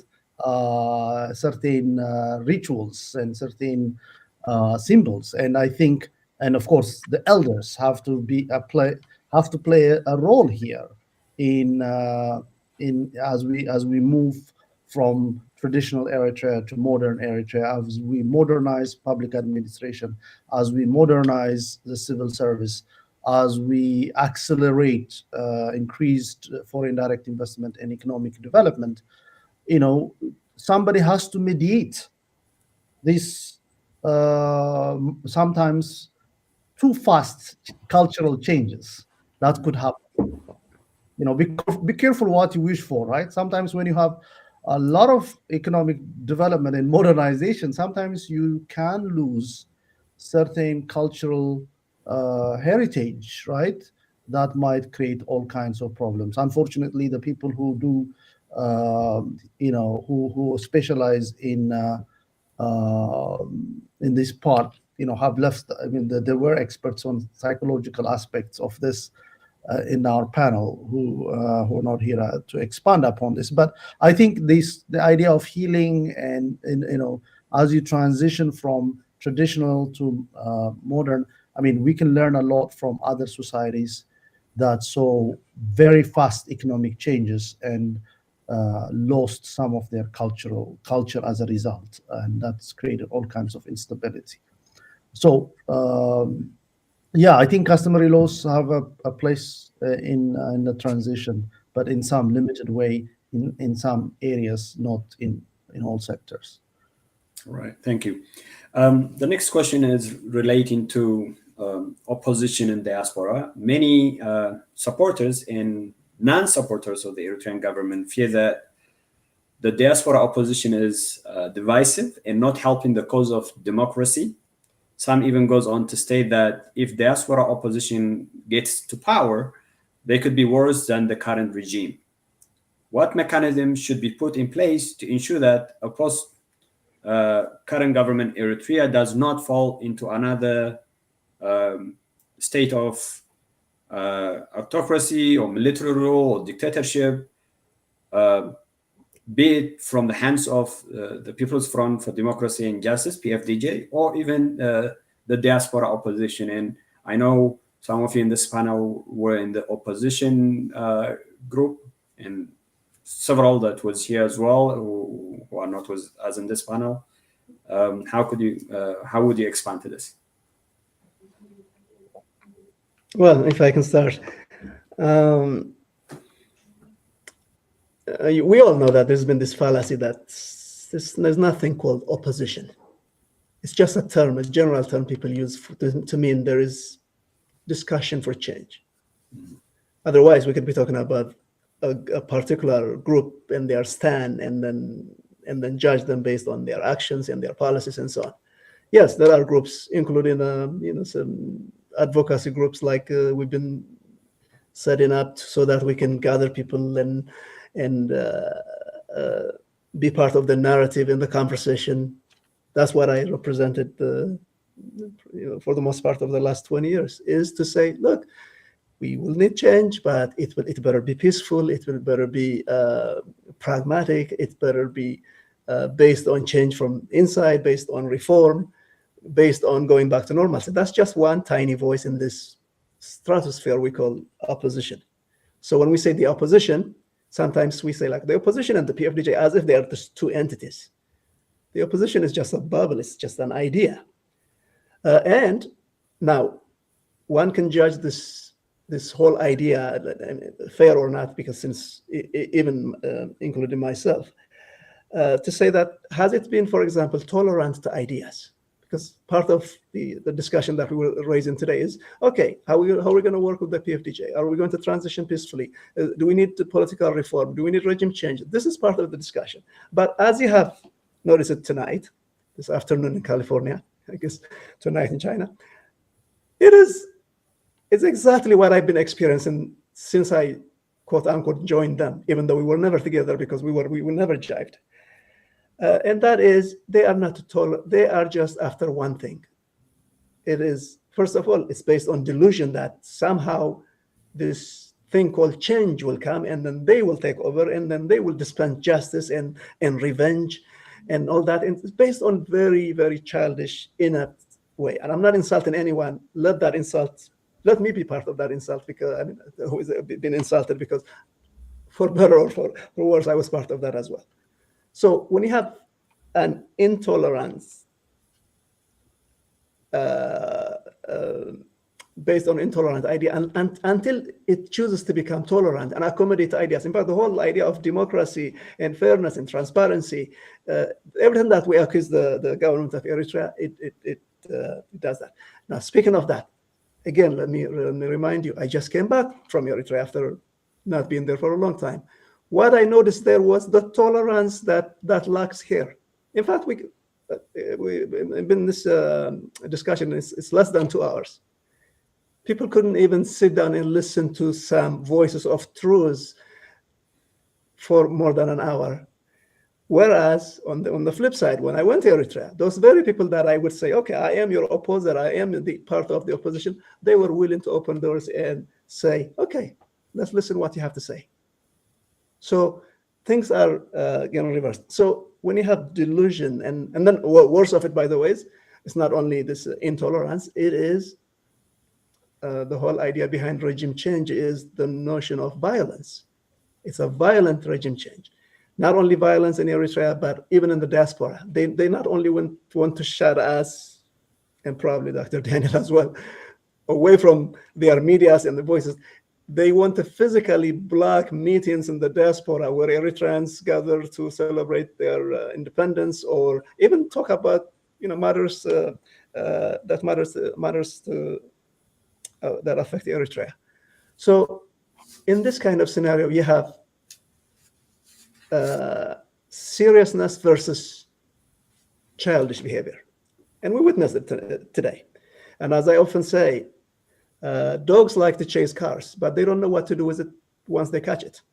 So just because you say change, and it's it's passionate, it's politically correct, and who is going to say justice and democracy and equality and fairness? Everybody's for that.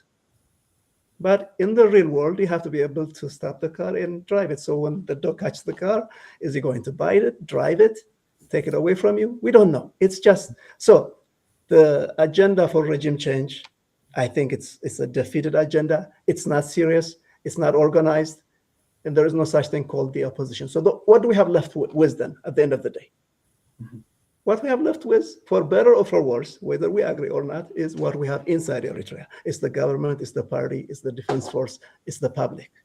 And thanks God for that, because in hindsight, I'm glad that we didn't inadvertently bring this cancerous, intolerant, violent idea into Eritrea. There is still a danger for that, but it's very small. In fact, the only way it could happen is if the neighboring country, not Sudan, not Djibouti, if Ethiopia invades us.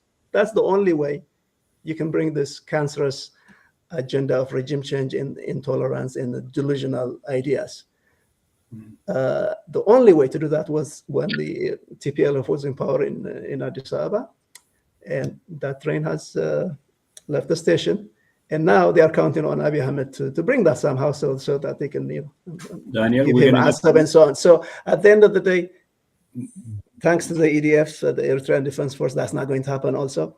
So and that's good for all of us. It's not like I'm not talking about winners and losers here. Thanks God for the country. That's the only action we have. Some of the few points you mentioned in the last three questions, so we'll get to that part. I want to give Dr. Daniel a chance to respond to the same question. Mm-hmm. Sorry, and happy to respond to you to repeat the question if you need me. No, I think loyal, credible opposition that has that's disciplined and has real ideas to bring about change is necessary. Is a part of what it means to have a healthy democracy and a healthy political system. Unfortunately, and I'm not saying the panelists we had today were the representatives of the opposition, but if this is what is for show, that was not a very good show to make. You cannot have an opposition that says my way or the highway, and you cannot have an opposition that says that we need to demonize the others, no matter what ideas they might have. It's fully within their remit and within their rights, and to articulate those ideas, and of course that is subject to the dialogue and discussion. Loyal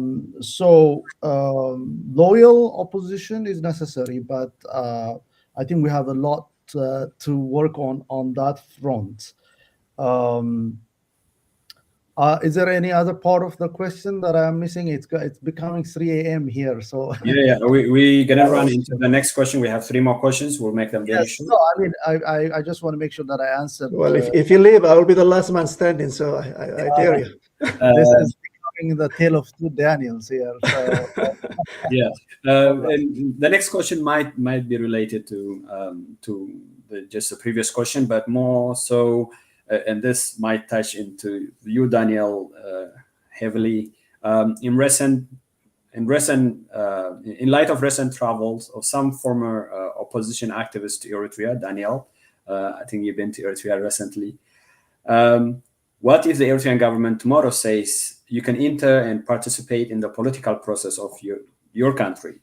Would the opposition group travel to Eritrea to participate? And what would give the opposition political parties and activists the assurance to enter the country and participate in such political process of Eritrea?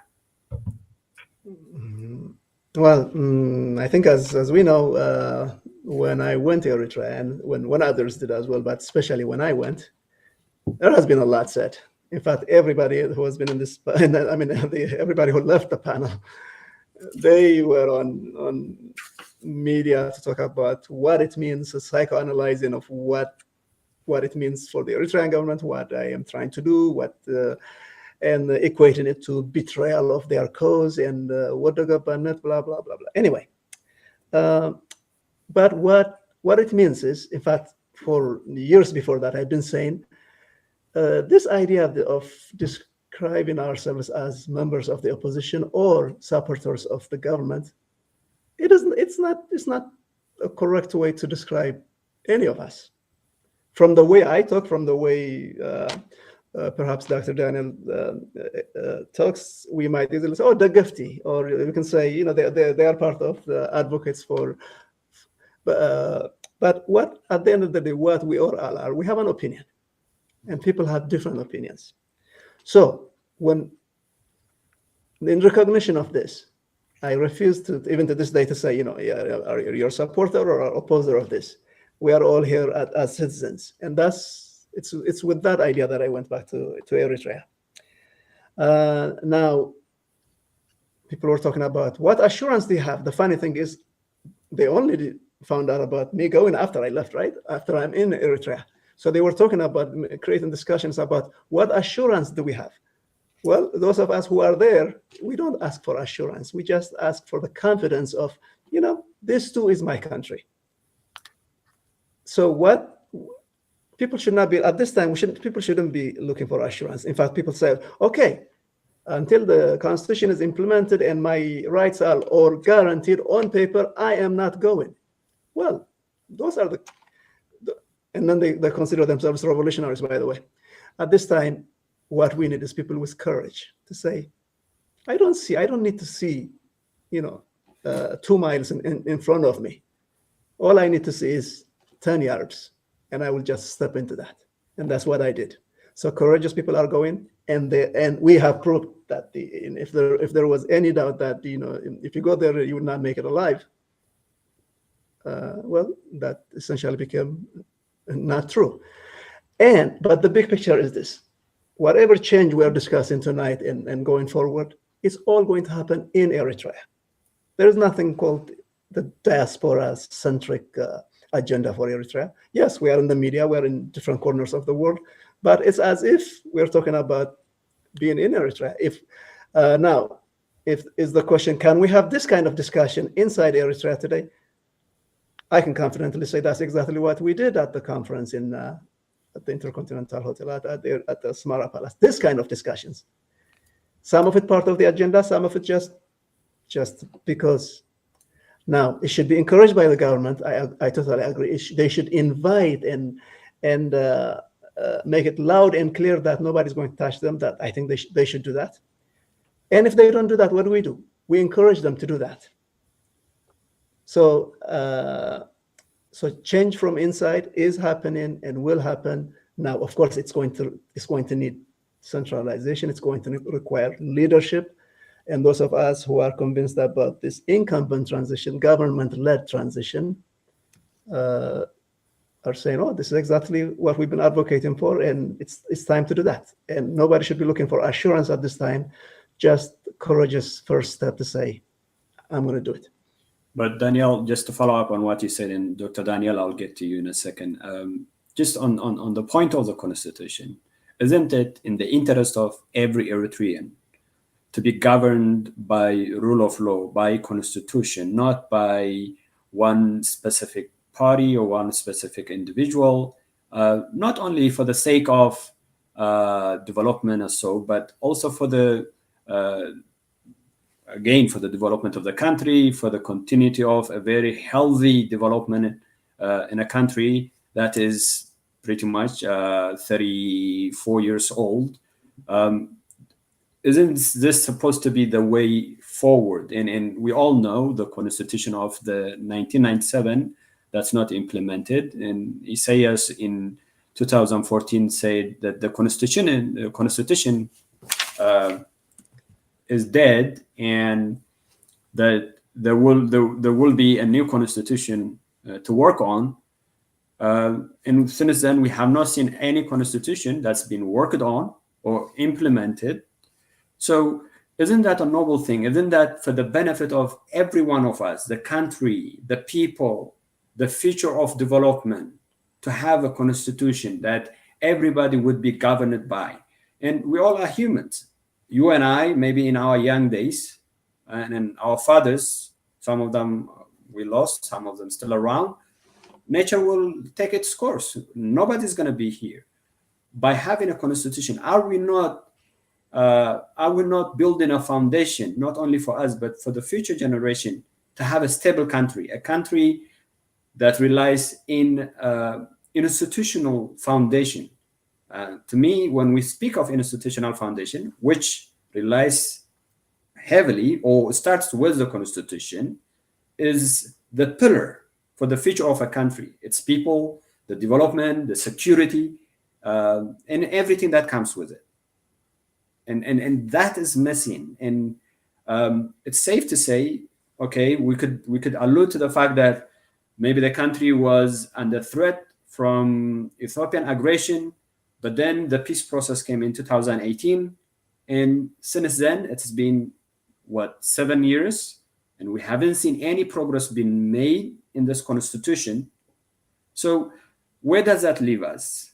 How many more years the Eritrean people have to wait in order to say, this is my constitution, this defines me? And in the smallest part of it, there is nothing right now that defines who Eritrean is, even for example, because that is where it comes from having that constitution. And even if we reflect back into that 1997 constitution that's been drafted, those are there, but they're not implemented. Any take on this, and enlighten me? Yeah. But first of all, to keep it short, I totally agree with you.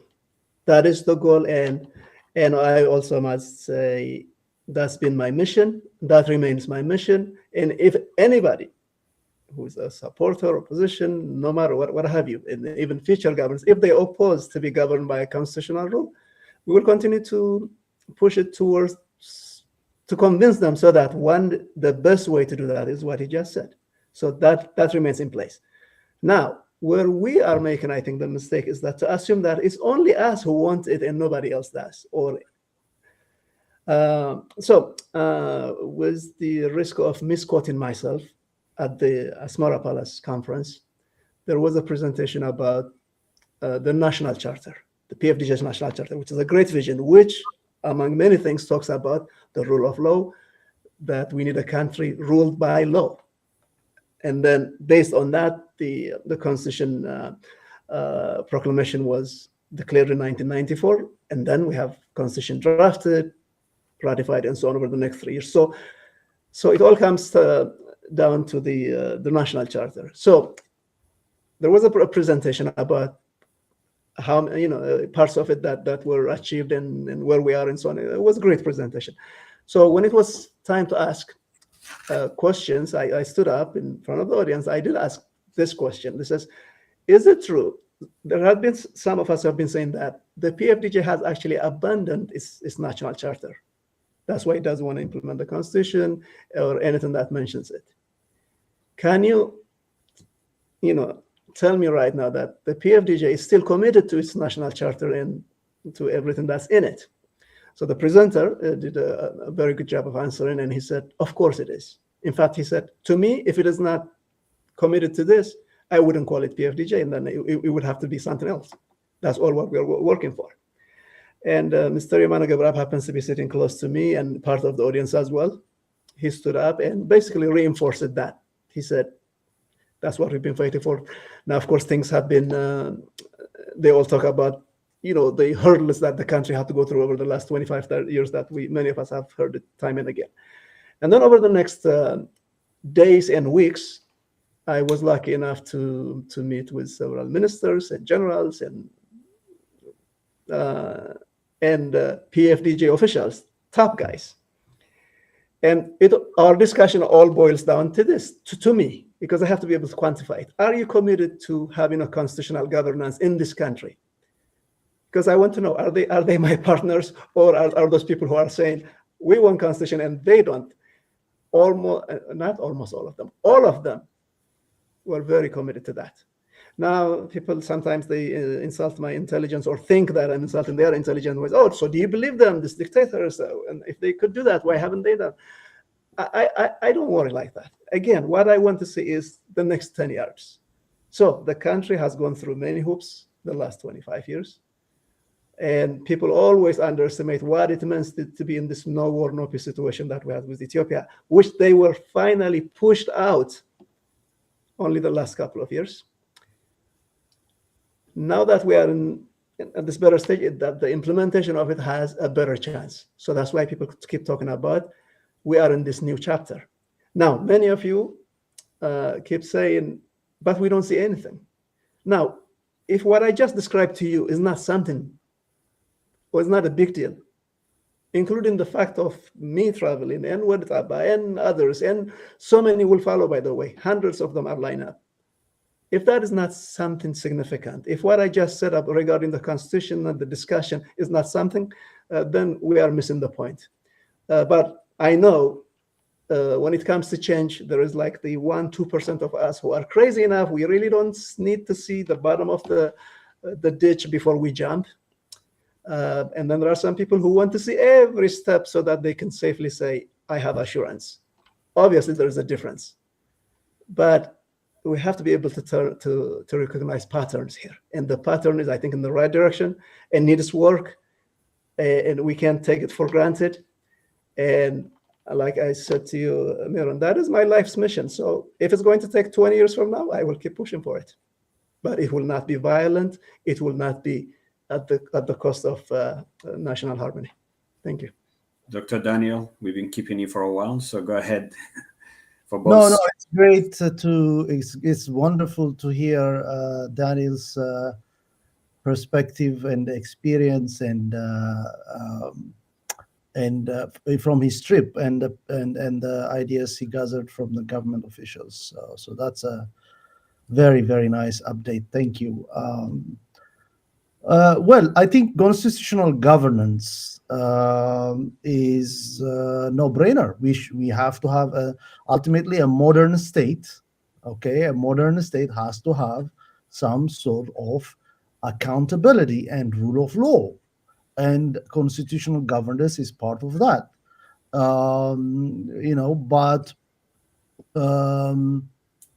But constitution is not a panacea.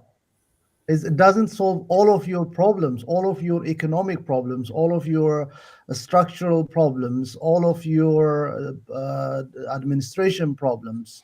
Because if that's the case, out of the 54 countries in Africa, right, you'll be hard pressed to find any country that passes the test of good government, except like maybe a handful, maybe 5-6 countries. But all of them have constitution. All of them have elections. Not only constitution, but they have elections, periodic elections, which is how you say that a country has a democracy, that it conducts periodic, fair, free elections.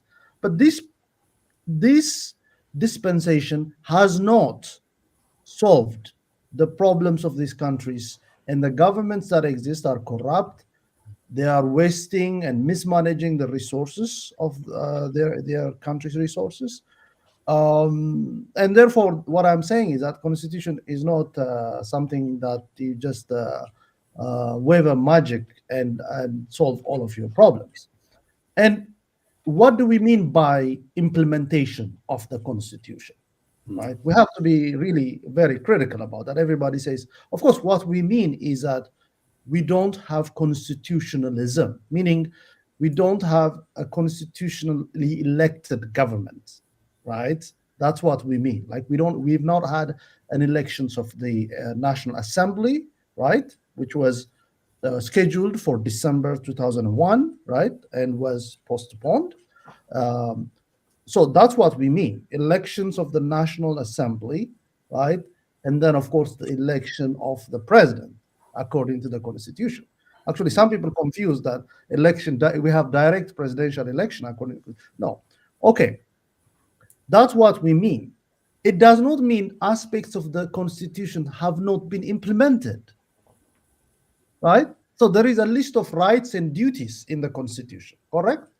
Right? The constitution enumerates, the Eritrean constitution enumerates the rights of the Eritrean citizens, right? Education, health, and all those things, and also the duties of the Eritrean citizen, including the national service and so on, right? So that's being implemented based on secondary laws that we have, right? So it's a technical definition, like, aspects of the constitution is being implemented. Now, constitutional governance is an ongoing thing. It takes time. You cannot achieve it overnight.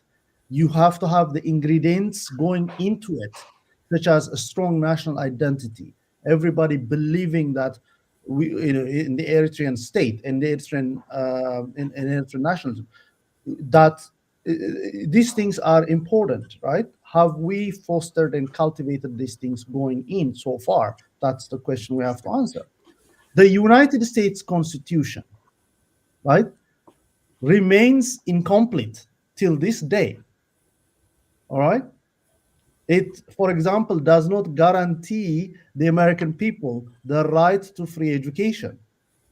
It does not guarantee the American people the right to living wage and housing. 250 years after its implementation, right? So it's not something we can achieve overnight. But who should decide on whose timetable should we have elections? What kind of elections? I mean, do they have to be multi-party elections, right? Do we have to have two big parties, or do we have to have proportional representations of many parties, right? These are questions that Eritreans have to decide within Eritrea, within the government, on their own timetable. No one from outside, right, either peacefully by some color orange revolution or by violent overthrow of the government, should decide for us what kind of government we should have, right? This has to be decided by Eritreans, within Eritreans, on their own timetable in a pragmatic sense. And I will go back to sequencing. What should come first? At this moment, what should come first? To go back to Daniel's main point, coming back to normalcy, modernizing the wartime economy, right? Going to a peaceful time economy, economic development, increased foreign direct investment to create jobs, so that when we demobilize the people in the army, they have a decent jobs to go to, right? Should these things come first before we can talk about these romantic ideas of constitutional dispensation? That's a question we have to decide, and we have to interrogate. Unfortunately, as we have seen from the other side today, they're not prepared, right, to entertain any of these practical, pragmatic questions that have to be answered, even if all of us were agreed to, about having a constitutional government in Eritrea. Dr. Daniel, just to press on what you said and sort of a follow-up. Now, Eritreans, we know them by nature, including you, me, Daniel, hardworking society that doesn't even expect something from the government. An Eritrean, you live free. They would work hard. They would earn what they need to earn. They would build what they need to build. They would farm and harvest. And this will take me to 2014, when the Eritrean government invited many investors to invest in their home country. And there were many investors, many capable investors, who went to Asmara Intercontinental Hotel. I believe that was where the meeting took place. And they were invited to invest, in a sense. And this comes to what you just raised. Imagine tomorrow we have huge number of military personnel that might need to that you might need to lay off or leave them to start about their life given to the prolongation of the national service after serving 18 months, which many are more than that time. Now, don't you need your own people? And don't you need to give assurance for your own people to have them build their businesses, and be able to hire and build economy, and in which the government will also make money to its coffers out of taxation. But then what we've seen of all those people who went to that conference, almost close to all of them decided to not invest. And we see them today invest in countries such as Juba, Uganda, Angola, South Africa. Now, why would you hold your own people from investing in their own country, which in turn would help the government or governance or running many public sectors, healthcare, education, and many other things out of the taxation? And why wouldn't you make that harmonized environment for your own people to invest in their own country? And we cannot just bluntly block it, the fact that Eritreans who live in the diaspora are spending most of their money in places such as before war in Sudan, now in Ethiopia and Uganda. What is that reason? Why is that happening? Why can't we benefit from our own people? Why can't we allow them exercise and go past this nationalism? Let's go past this nationalism. You keep on mentioning about development, progress. Nothing should stop that. Even if the country is at war, should not stop people from investing in their own country. In fact, you need their investment, and you need to give them the necessary assurance to invest in their own country, not in a neighboring country, not in a foreign country. Many Eritreans, in fact, struggle not knowing what to do with their money, and they cannot invest it in their home country. Well, I think that's what we need to discuss, which is what kind of economic reforms we need to implement in Eritrea at the moment. I mean, considering the geopolitical changes are favoring us, right? The increased rapprochement that's going on both with the East and West. What kind of economic reforms would revive the private sector and would allow people in the diaspora, and we have great Eritreans and amazing professionals and business men and women who can come back and revive the private sector. So this economic revolution, we don't need a military revolution or regime change. What we need is economic revolution. What do we need to do? What kind of ideas we can generate to help the government implement this in a phased manner, right? That is the question we could have discussed, or we could discuss in the future. And I think that's when an opposition, right, will help you. A real, constructive, productive, disciplined, creative opposition will generate ideas that will allow you to implement them. Now, developing a national economy is a very complex matter, and I think we need probably a separate discussion on this. What is the best way to develop an economy I hate to use third world, in the global south where we are from, in Africa, Asia? What's the best way to develop a national economy when you don't have it to begin with, right? This is a subject for great debate, right? Is it through the private sector? Is it through the public sector? Is it through a combination of that? Or is it through first public investments in critical areas, such as I mentioned, health, education, and so on, followed by the liberalization of the economy, right? So it's not as simple as inviting people to come in. I mean, we can talk about economics of scale. We can talk about many things. It's not as simple as just allowing people to come. The right set of policies to really repatriate, rehabilitate, bring back diaspora to Eritrea, and we can get a lot of foreign direct investment, even from our own people. And I think this is really something we can discuss more and other ideas as well. All right. I do agree that economic investment, economic involvement does take a session in its own.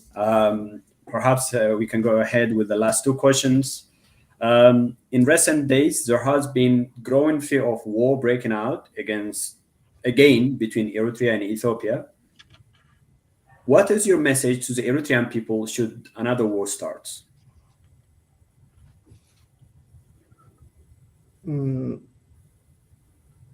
Oh, that's to me. Okay. Yeah, Daniel, you can start, and then we can give it to Dr. Daniel. Yeah. When it comes to this question,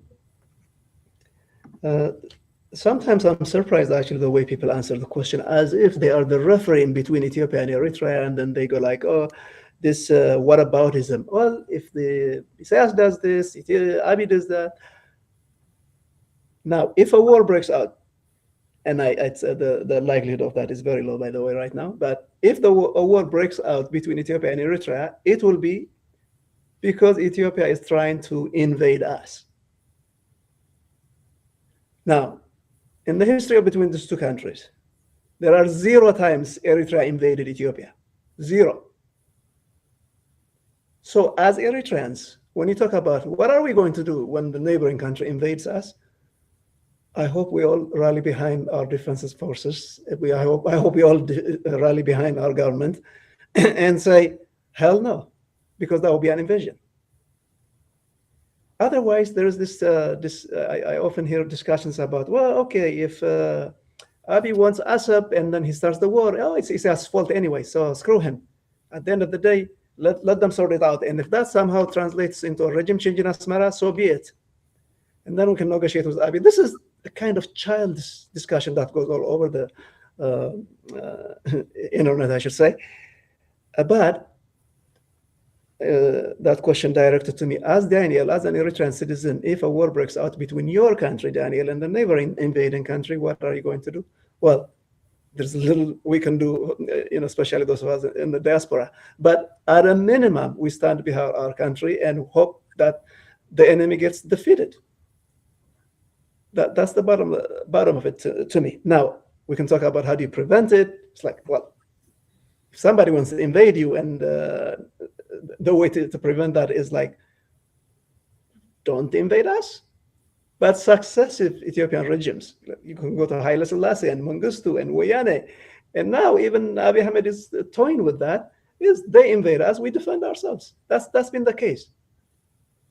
In fact, the idea that Ethiopia and Eritrea has been, warring or fighting each other for decades, it's they invade us and we're trying to push them out or defend our territories. That's what's been. Now, this construed notion of that happened in the last war where Eritrea invaded Tigray or attacked Ethiopians, which is a whole lot of another discussion. But at the end of the day, at this time, I totally believe what the information minister has to say the other day. Eritrean forces remain in their own territory, and it's up to the Ethiopians to decide what happens next. But as Eritreans, as people, the narrative should not be even open to discussion. What would you do? If Mexicans gather and say, what would you do if America invades you? Well, side with America. That's not going to happen. Everybody would say, I will defend my country. So that's the bottom line to me. Yeah. Dr. Daniel. Well, that's a nightmare situation. The last thing we need in the Horn of Africa is another cycle of warfare, whether it is proxy warfare or interstate warfare. In fact, we need to create an architecture of security in the Horn of Africa that permanently ends war. And solving differences of anything using the means of violence. This is the law of the jungle, kind of. We need to go far from that. Now, if Eritrea has always been forced to go into wars, I mean, I don't think Eritrea has fought for so long, has paid a heavy price for generations.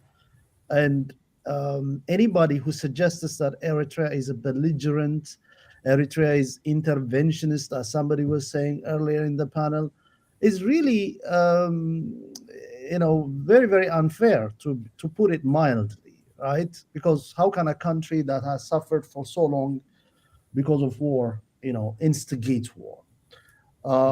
But if this prime minister of Ethiopia, who has a fake doctorate, he's a fake doctor, he has a fake Nobel Peace Prize, decides to engage in the law of the jungle, right? And engage in 19th century, if I want something, I'll go grab it. It does not belong to me, but I have to have it, and I'm a bigger kid around the block, and I have to go and get it. I mean, what options do we have except to prepare, right, to defend Eritrea? And if you want to prepare, if you want peace, you have to prepare for war. I mean, if you don't want war, but you cannot just fold your arms and hope for the best, right? You have to do your homework. And war is more than just military capabilities, and I mean, the best thing that doesn't happen, the Ethiopian prime minister comes back to his senses and remembers the speech he made in Asmara when during the rapprochement, that there shouldn't be any more wars in the Horn of Africa, and it re-engages with Eritrea under the principle of international law, where we start with the basic things, the full implementation of the Ethiopian-Eritrean Boundary Commission decision, and going beyond that, if going back, if there is an appetite for this, going back to real cooperation, economic cooperation, between not only between Eritrea and Ethiopia, but in the overall region of the Horn of Africa. But the threat is real. As I think I opened with that, right? Things could go either way. Unfortunately, we are in a volatile region where there is a vacuum of security. There are new players on the geopolitical scene. And we are kind of in this interregnum, in this gap where the old power balance is dying out, and a new regional architecture has to be worked out. And I think Eritrea is playing a critical role in designing and in birthing, if you like, this new security architecture. But if somebody believes might is right because they are bigger, because he thinks he has a bigger army, a bigger population, and now he has drones, and then he can accomplish, then the Ethiopians are making the same mistake over and over and over again, right? And what is the definition of insanity? Is doing the same things over and over again and expecting a different outcome. And so it's time to try peace and cooperation and dialogue and creating a regional framework for collective security. Right. Yeah. I think it's not in the interest of the two countries, their governments or their people, to have another war again.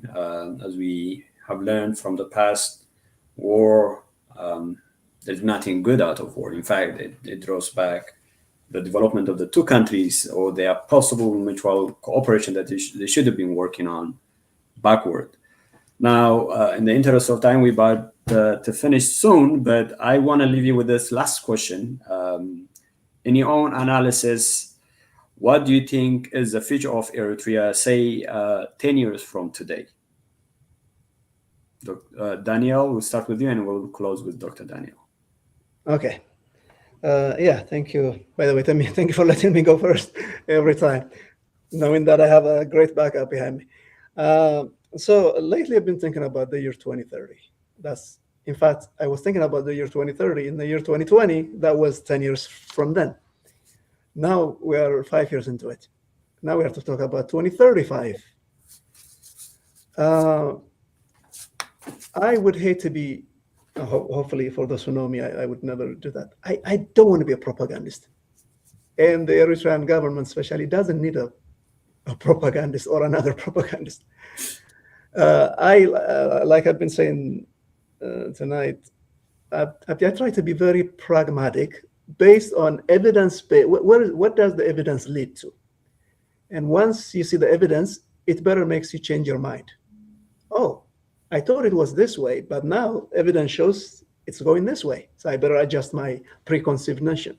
So based on that, 10 years from now, I am not exaggerating, Eritrea's future is bright, based on a couple of things.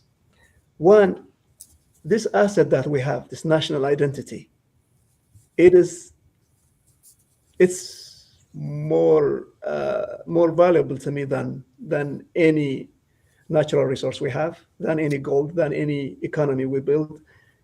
It is a great asset to have. It's just, for example, Ethiopia, if it had that, it would be a great country.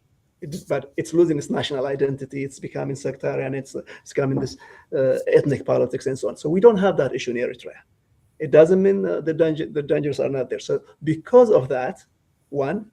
Second, we have a very nationalistic and well-to-do diaspora who's willing to, from defending the country all the way to making great contribution in the economy. So if we add that, and then our small population is also an asset, which means to go from where we are to where we want to be, it's not going to be that difficult. If we have hundreds of millions of people, it will be hard.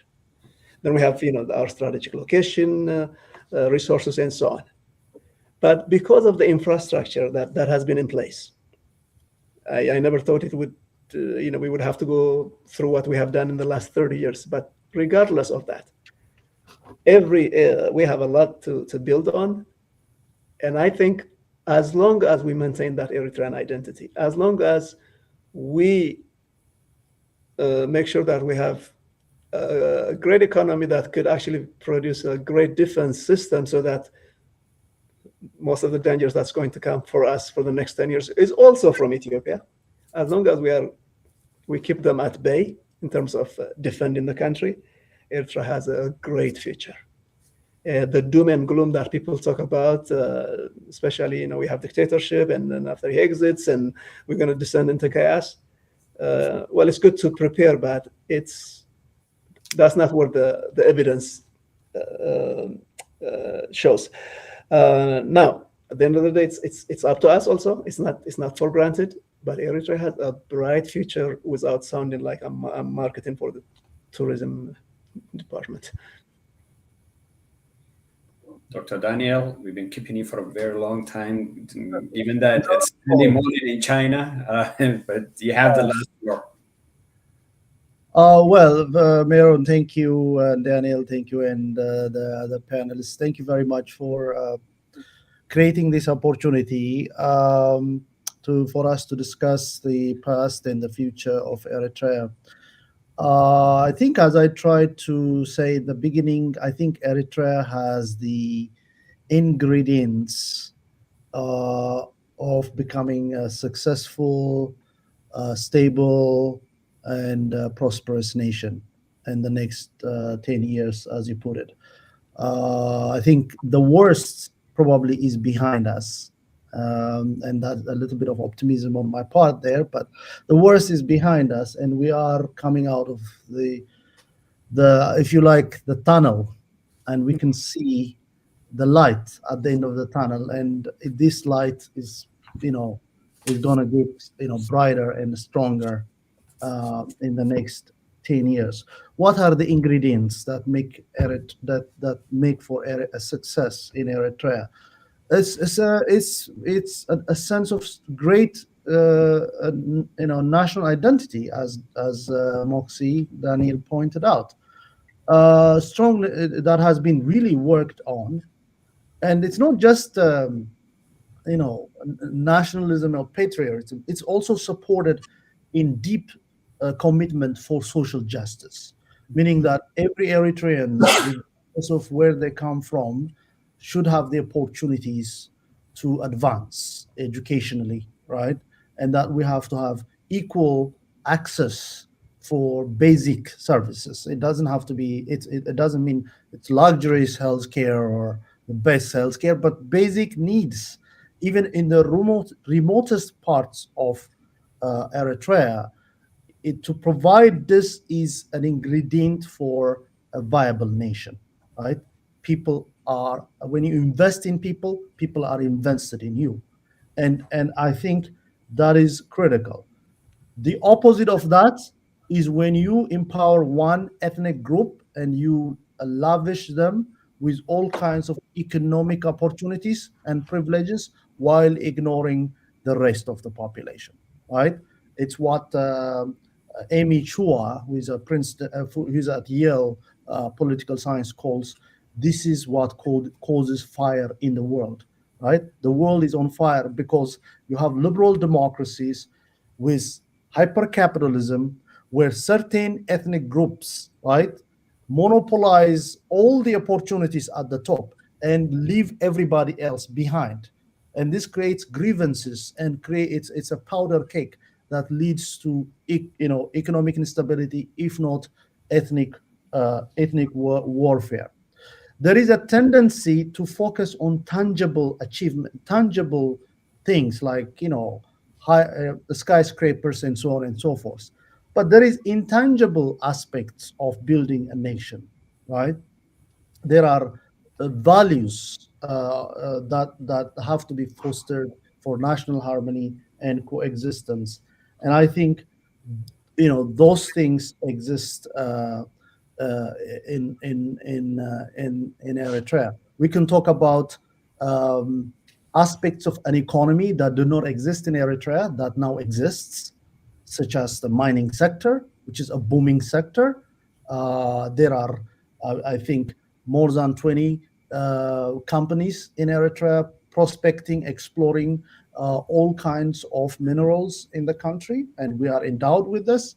But the Eritrean government has been aware of the trap of resource curse. That means that you don't just simply rely on minerals to develop your country, right? To quote from one of the PFDJ officials, they believe in not in gold, in mining, in gold in mining, but in golden values, right? If you do your homework before you rely on minerals, you build infrastructure and social progress, then this natural wealth is going to help you reach into the higher levels of economic development. So I think keeping our fingers crossed that we don't have another cycle of violence and warfare. I think Eritrea is on a trajectory that will pay off immensely, especially peace will pay off immensely as well. And thank you, Aaron, thank you, Daniel. Really enjoyed being a part of this discussion. Well, I think I'm grateful for you sticking around until the last part of the panel and indulging me with your thoughts, with your expertise in the area. Thank you both. Thank you, Dr. Daniel and Daniel. Especially Dr. Daniel, I think it's supposed to be your sleeping time, but we're keeping you up at night. So I admire you. Yeah. I apologize for that, and we admire you deeply. I guess when we start, when we set out to bring people, I had this idea that we Eritreans with opposing views, with different ideas, could come in one table, because the table is always a place where you can discuss and have worked on your ideas and your objectives, because we can get better ideas. It doesn't mean there is wrong ideas, but there is always better ideas from one another, and then we can learn from one another. And my hope is this. My hope, in fact, a good friend of mine was also reminding me the same thing that I hope to, is that we can have different ideas, but we should be able to respect one another in our discussion and present what we know of, what we think is good for the country, and we should be able to venture into our daily things as friends and as people from the same country. So I hope we will have more discussion like this. I hope more people will show up. And it doesn't have to be just at Berkeley. I encourage many Eritreans who are in many other institutions to take advantage of where they are and to try to create such discussions among one another. And I want to say thank you to Salih GadJohar, to you, Dr. Daniel Ogbaharya, to Dr. Selam Kidane, Daniel Teklai, Kebreab Hailegiorgis, and our co-moderator, Professor Emeritus Edmund J. Keller. And it's my hope that one day we will have this kind of discussion, much more insightful, educational discussion in Asmara. Oh, and I also want to thank the media channels that's been broadcasting this event, SETI, Erisat, Awate Medias, and also to Abdu and Jonas, who's been helping us on the technicality, and to all the departments at UC Berkeley, the Center for African Studies, the African American Studies and African Diaspora Studies, the Graduate School of Journalism, the American Culture Center, the Goldman School of Public Policy, and the Othering and Belonging Institute. And with this, we'll close our session. Again, thank you both Dr. Daniel and Daniel, for sticking until the last minute. And I hope also to the listeners, thank you for spending your time with us. For those of you who are watching it through Setit, Erisat, and Awate, we thank you for your time, for joining us in this discussion. I hope there was something educational and insights for you as well, as there was plenty for me. So thank you, everyone. Thank you, Mira. Thank you very much. Okay, bye-bye.